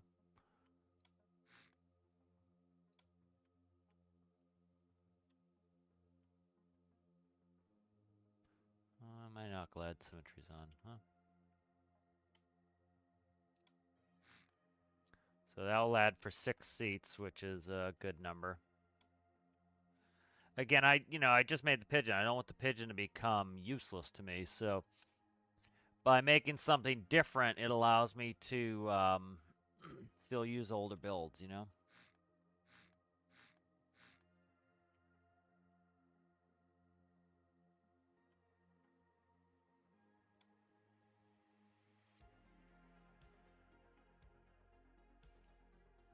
I don't like throwing out builds. So like, the pigeon is much bigger. It's the only build. Oh, jeez Christ. Ah, it's very annoying when I don't have symmetry on. The pigeon is still the only build I can bring up 2 rescues at once. Chickadee's fast. So each of these builds has a different purpose and a use and a benefits and drawbacks, and I like that. That gives them some flair, some panache.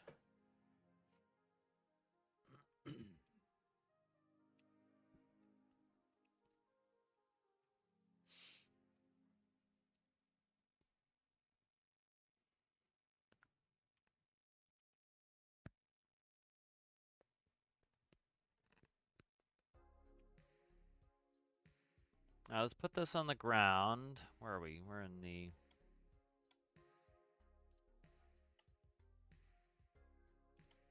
Just gonna copy over this. I don't need that anymore.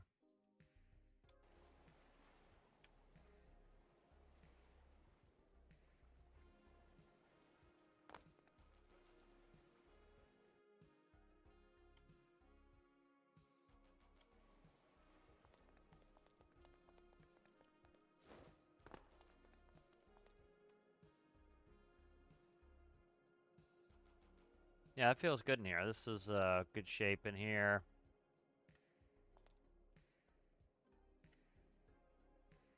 Windows might come up 1. It's gonna make that back window not work if I come up 1.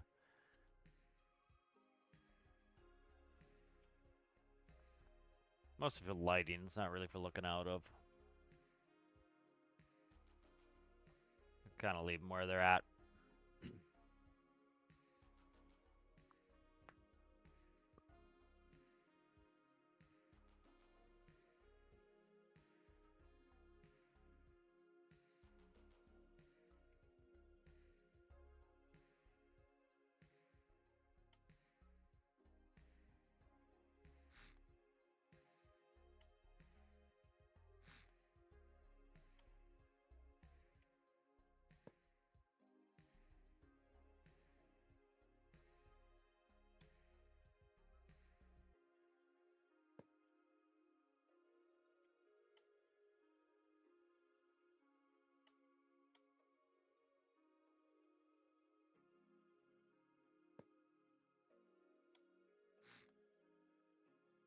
And what are we?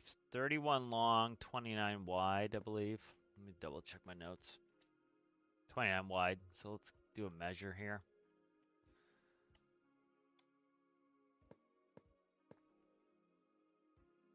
So that there is 31. So that's too wide.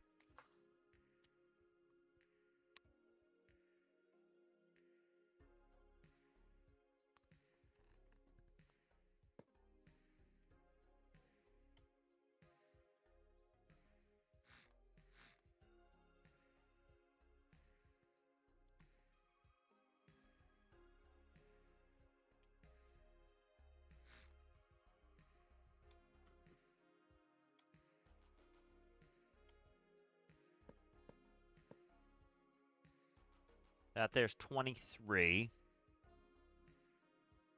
So 23, I can add how many on either side? So 23, I've got 6, so I can do 3 on either side. So I might do a central engine. Put engine nacelles there, and then do rotors here. 3 wide rotors, that might be what I do. Kind of like what I did with Pigeon. Then I could definitely use Pigeon systems again.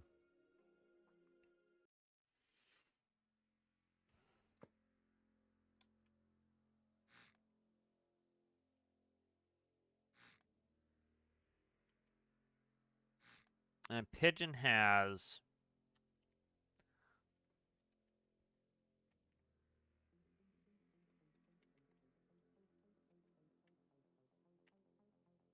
it's using these compact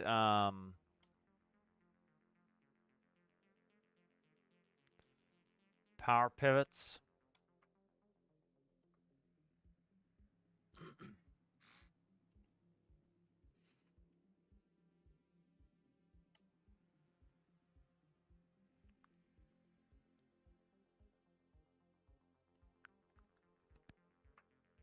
So I just need to kind of proof of concept this, get this going.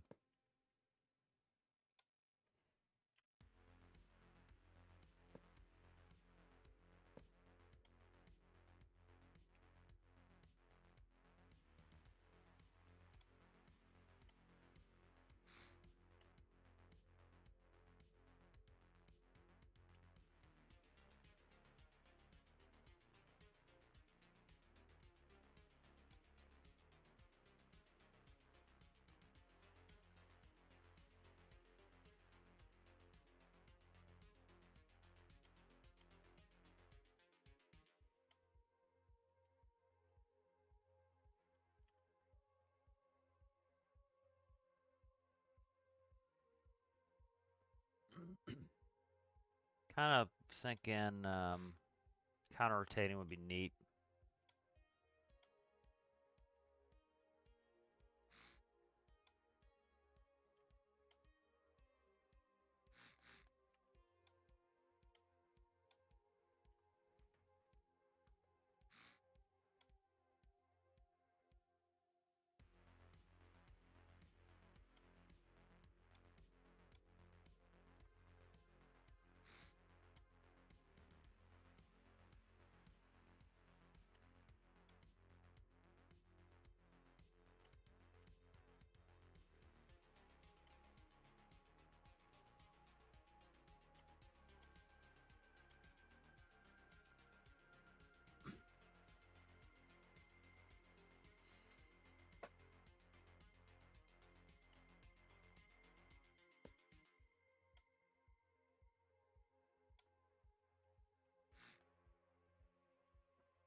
So I'm thinking of putting the engine in the middle here.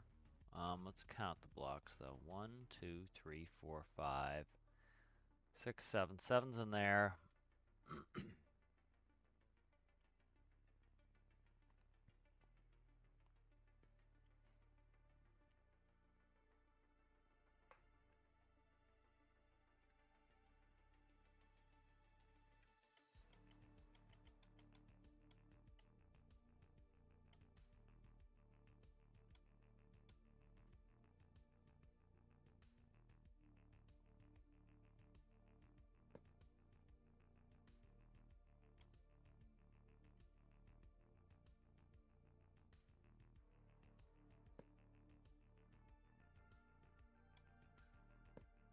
Need to work in some engines here.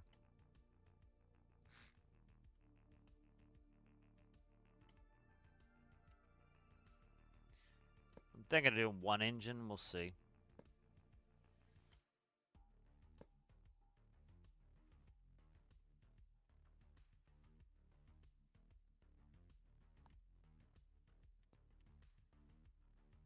Let's do another length measure here. Alright, so it's 2 blocks shorter than where it can possibly be. That's good. Alright.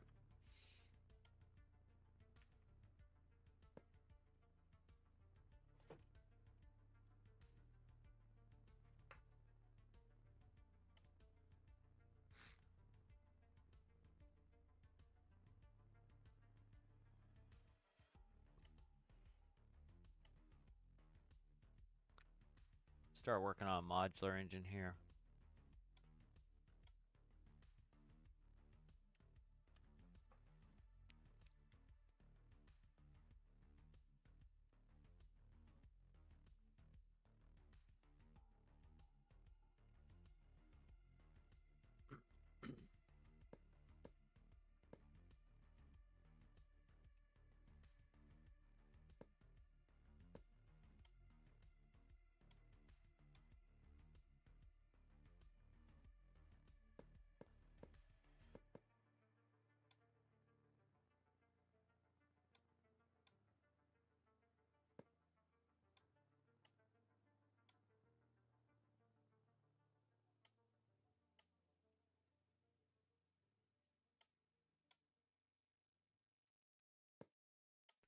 And we want a starter.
All right, good, good, good.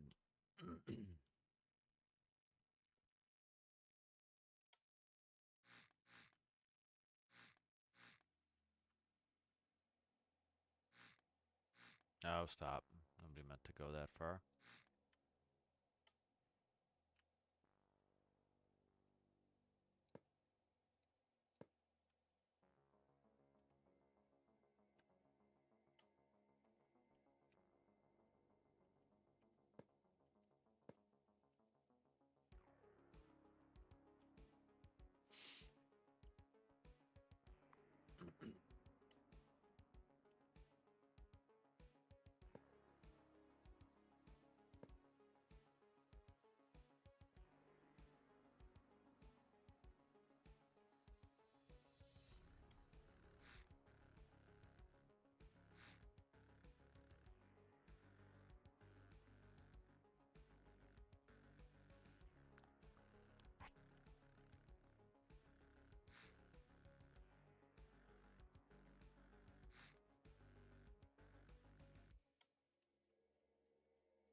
All right, good, good.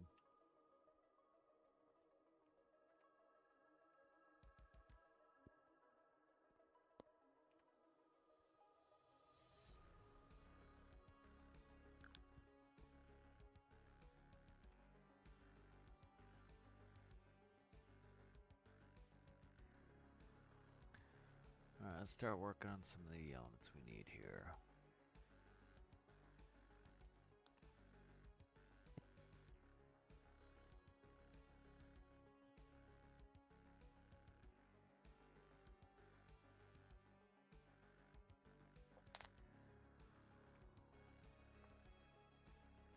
Fuel, I'm trying to see where I'm going to put fuel.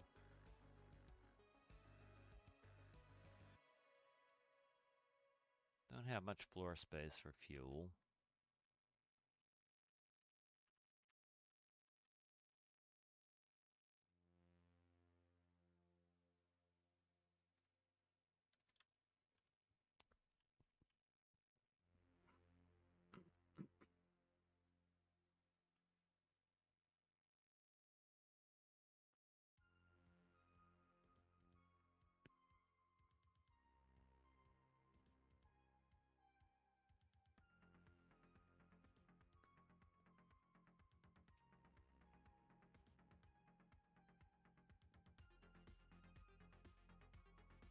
Could do drop tanks. Some sort of central fuel would be nice.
Part of the game that I enjoy is like trying to figure out where to put these things, like fuel and everything else.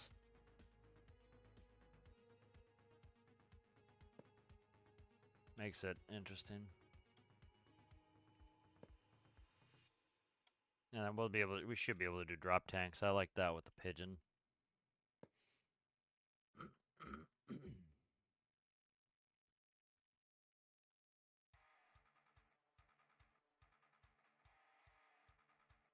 Probably gonna have fixed gear. No real need to put in retractable gear.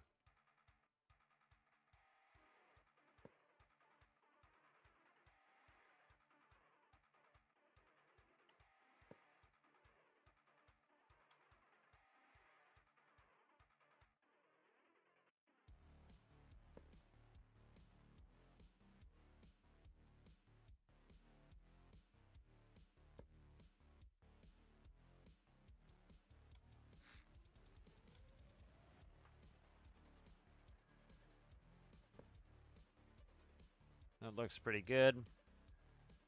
Streamlined and nice.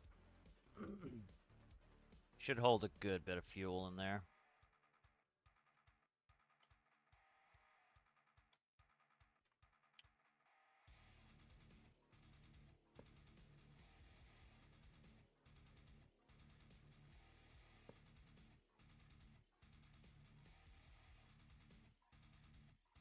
Alright, nice. We gotta get that up to the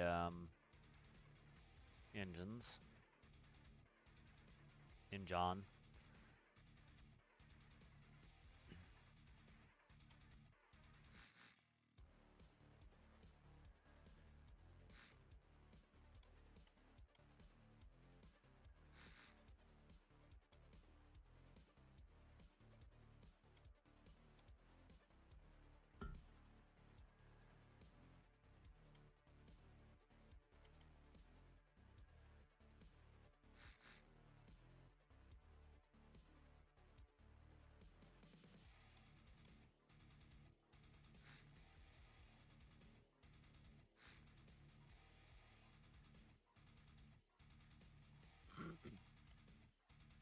Find a place where I can put this in, spawner.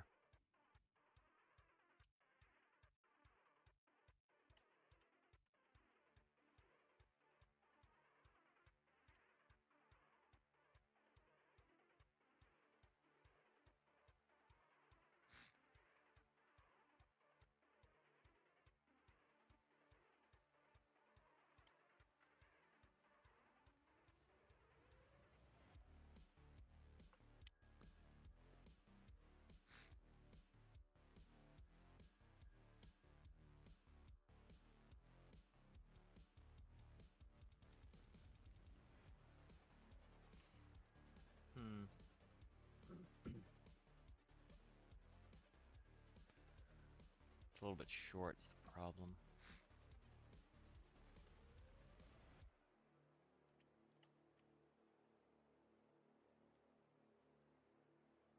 Being 2 is tough.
think that's better than putting them where I have them.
Kind of like that angle there. I don't know if I can do anything to match it up though. Not really.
Alright, let's see what this fuel looks like. Should be pretty good.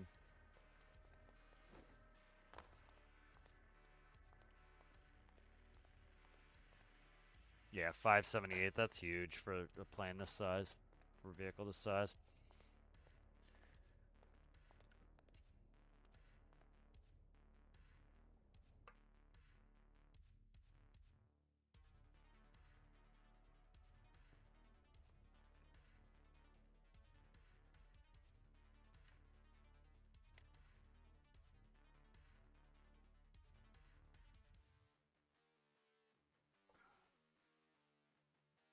Kind of almost wanting to get rid of the central engine.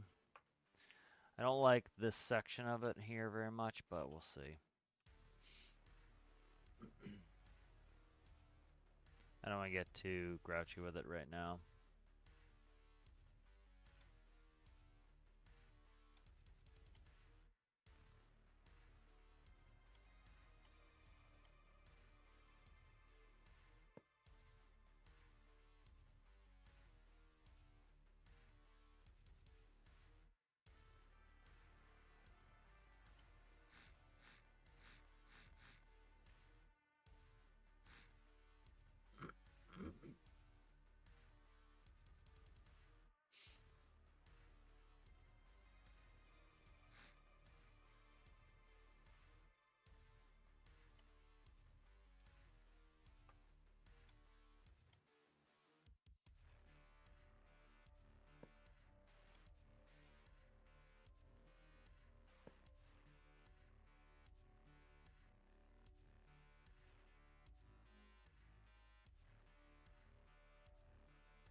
Alright, let's see what we gotta do with this motor. I would say this is probably the best spot for cooling, so let's do that right now.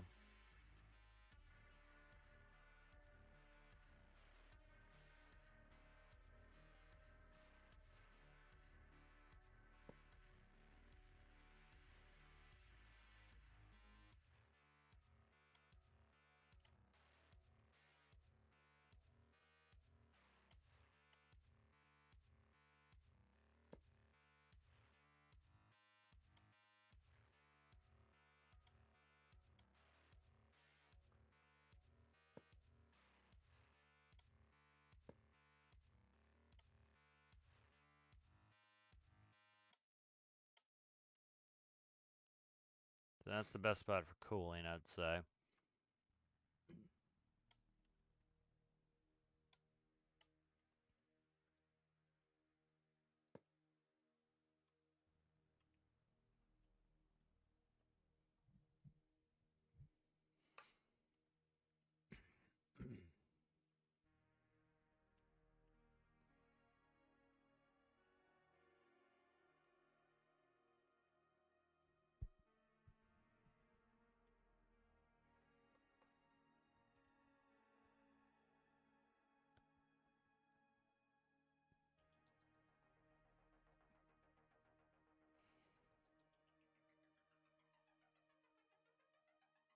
Start plumbing fuel.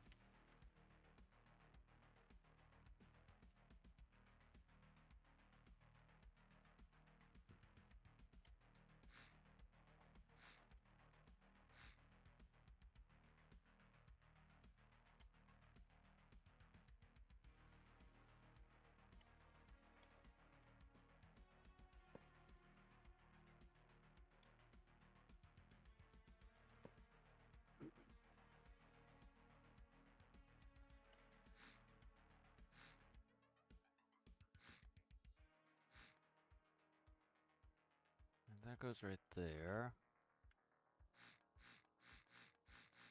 Oh, that opens up. Goddamn symmetry.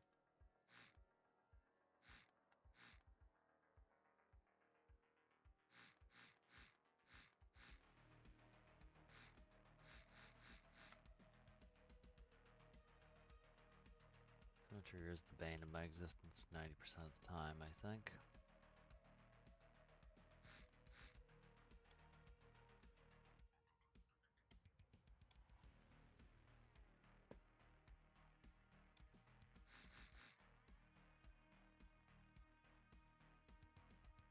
Alright, that is cooling.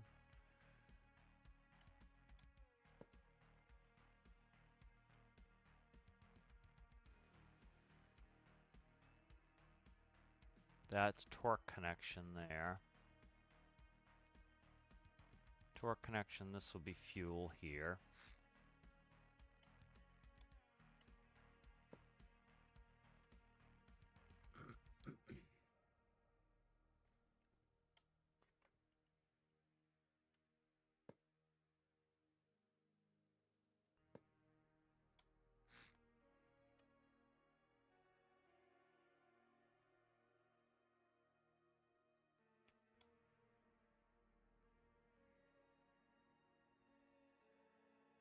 Man, I gotta get down to that level.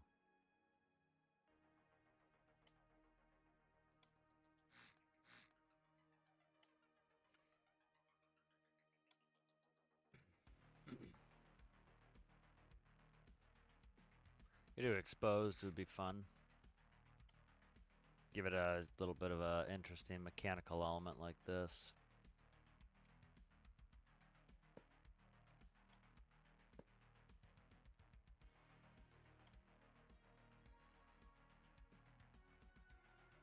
If I can go back one, I can't, so it's fine.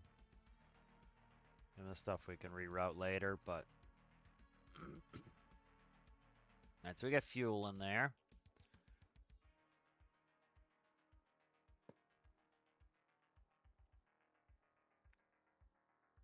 Alright, we need to try to pull off the fuel.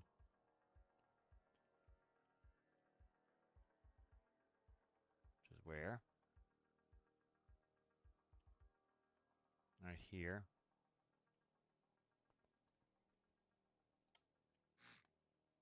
No, thank you. Just do one.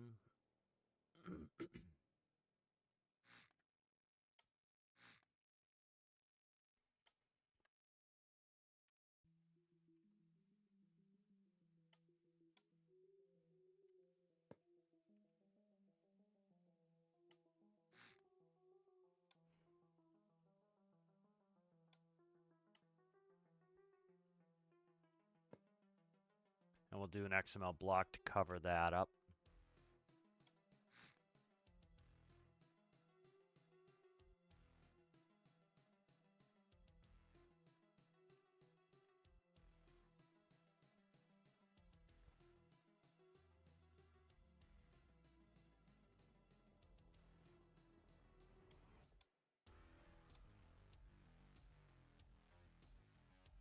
Alright, we need to work an intake.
Alright, good. And now I need an XML piece that covers what?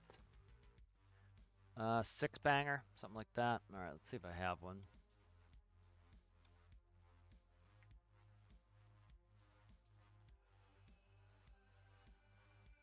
Yeah, 3x7 would probably work fine.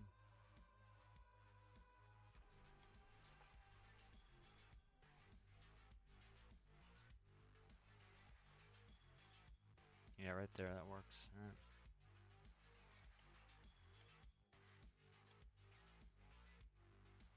I know people complain about, like, there was a post on Reddit, of course, useless Reddit, but about how, you know, they add more blocks or something. And my comment was kind of like, no matter how many blocks they add, there's always going to be complaints because you never have every block you need. You know, you add a block, well, there's another block you need to add. You know, and so at the end of the day, it's just like, at some point, you got to kind of be like, all right, let's just work with what we got, you know? Because it's going to be a never-ending battle, frankly, you know? You kind of just got to work with what you got at some point to get it there. And with XML, I know some people, for some reason, think XML is sacrilege, but, you know, it's a tool you have in your toolbox. Use it or don't. But, you know, it's there. And so you can use it if you want, and if you don't use it. Nobody's forcing you to use it. You know, I like it for applications like I just used it there to cover stuff so that I can get more compact builds. That's my kind of desire to use most of my XML.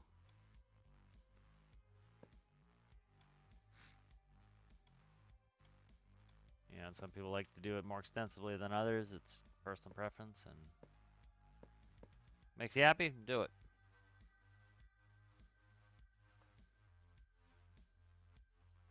Kind of looking buggy and cool.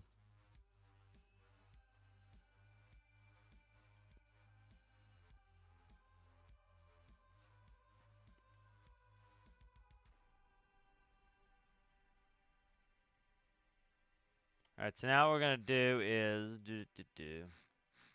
I got a pipe. Let's check the piping again. Piping all good here? I think it is at this point. That's where we have a failure there. All right. I knew we had a problem somewhere.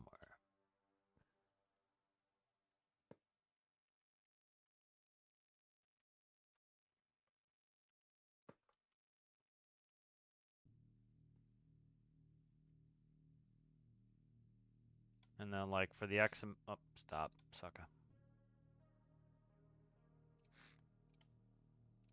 And for the XML piece here, we just need a 1x3.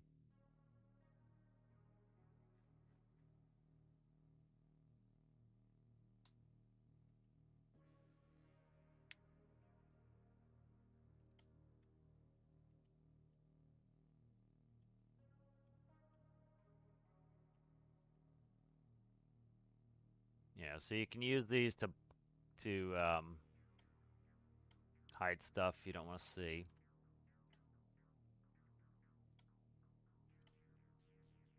They do a pretty good job of that.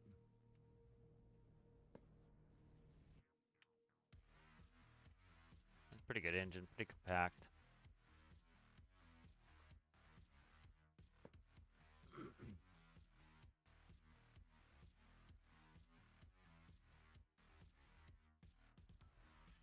I need to get some. I gotta get this rotary element in here.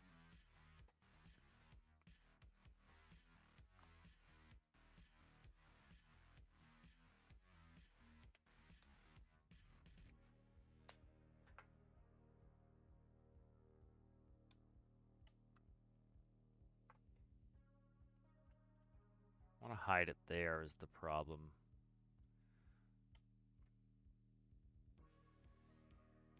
Forget how I did it on the other build.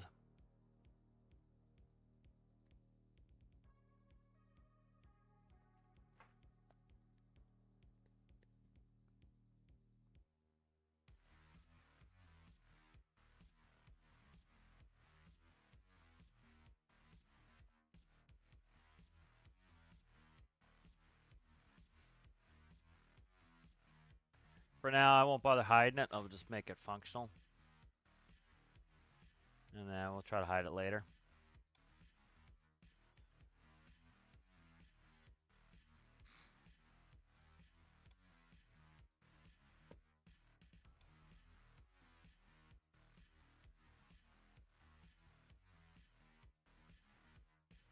God damn it, symmetry. I'm telling you, man.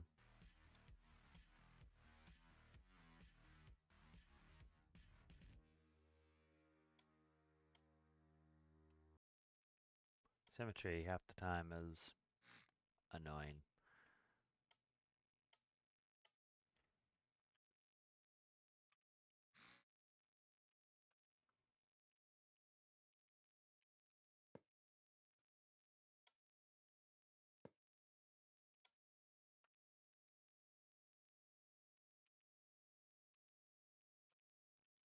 All right.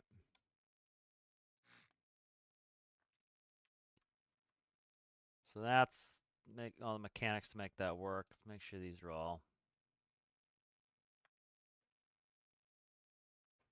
That's good.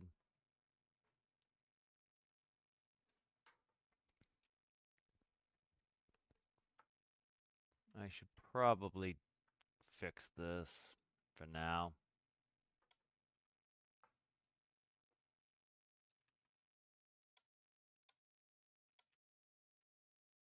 Let's get some gear on this.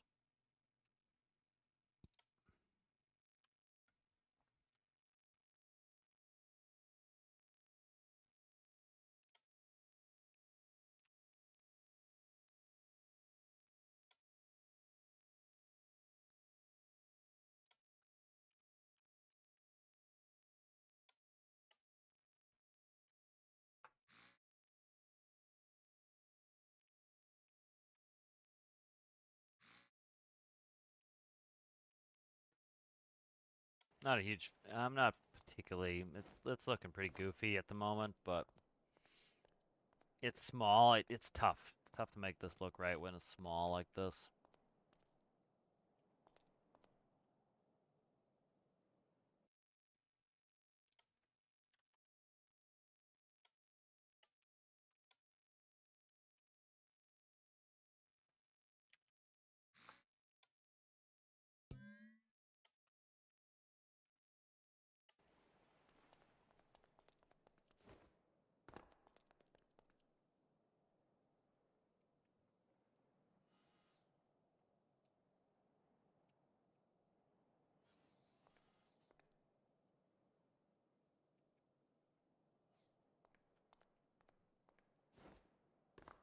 So there's your entrance. 6 seats. Cockpit's got good visibility. The screen is way too low. That's a problem. Can't come up with it or I'll hit the glass probably. No, I can. Okay, good, perfect. Not 2, but 1.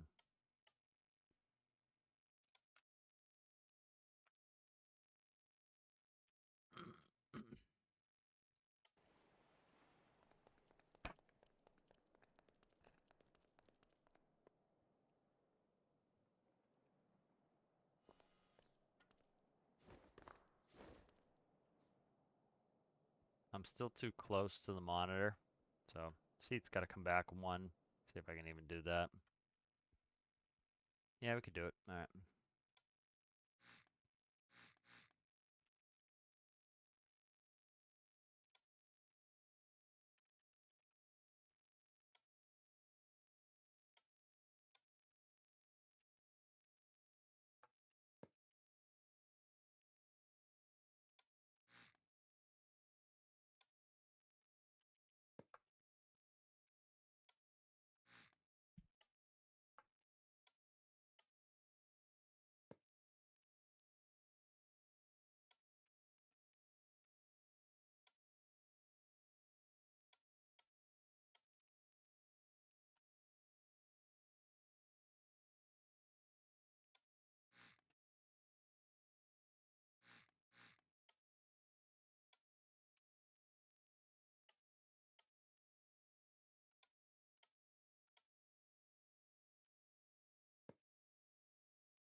I hate the tail on it, but we still have to put in elevators and everything else so that could improve.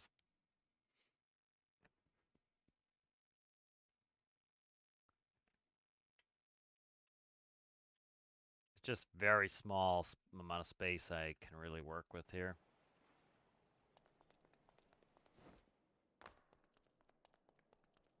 Like Chickadee was small, and this has to be small in that.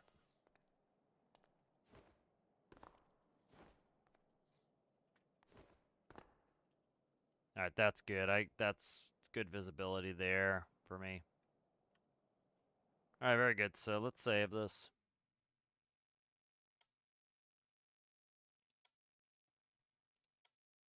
Let's do this.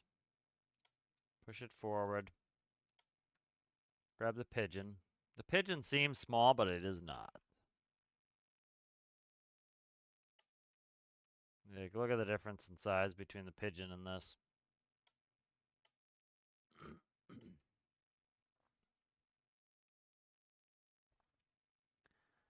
All right, so what do I need to do here?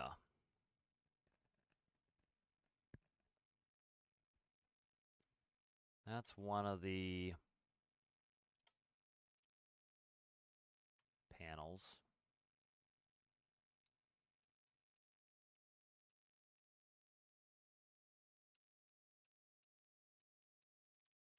That can go right there.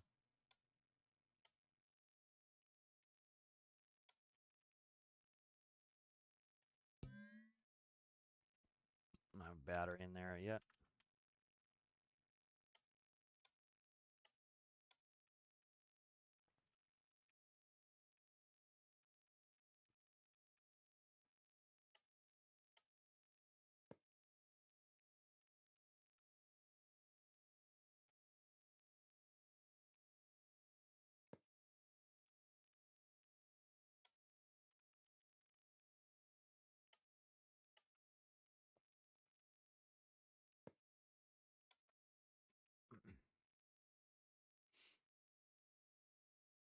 battery, RPS, clutch, alternator, fuel manifold. Where's you? Air manifold, coolant pump, rad alt.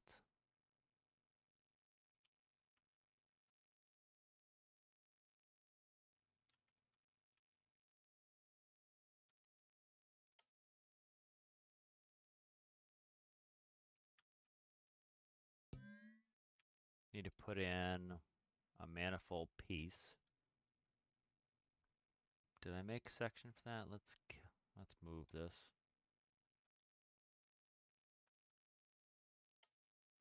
Maybe we'll put a manifold piece in there, and I don't have space right now. Shit. Don't have space. Damn it. Don't have space, damn it. I do. Okay. Do it underneath.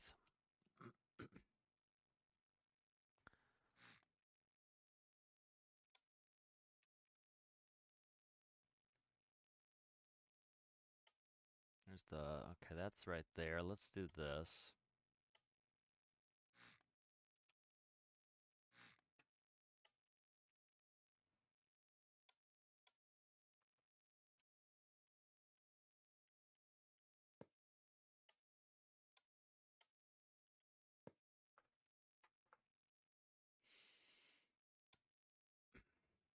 All right, good.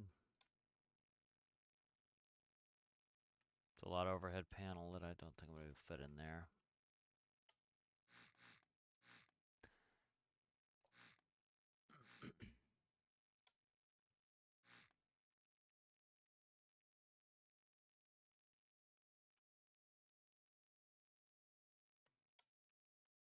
Problem is this is single engine. The Pigeon is twin engine. The benefit is I'll have a setup for a single engine after this.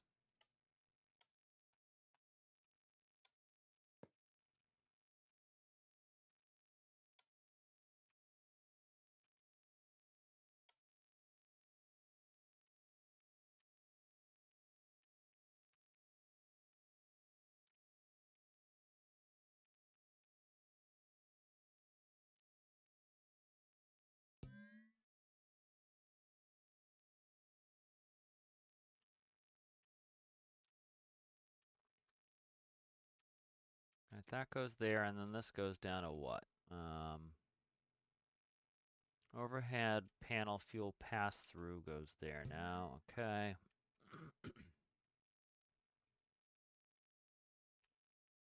What do we got in here? We got a bunch of shit. Transponder locator, I don't really need. Control surfaces. Autopilot. I might just take a break. Let's go ahead and save this up, and I think I'm gonna jump off. It's something, you know. I'm not thrilled with it. But like, it'd be very difficult to get some of my builds in here. But we'll keep playing. We'll see if maybe it needs a helicopter, but I'll keep playing with design, see what I like. I need to work on the crane, so give me some stuff to do. But thank you guys for watching. It's good to see everybody. Good to see Sergeant, Rasmus. It's good to see Jay. It was good to see Oliver. Good to see everybody. If you liked the video, give it a like. If you're new and you enjoyed it, consider subscribing. I'll see you guys next one.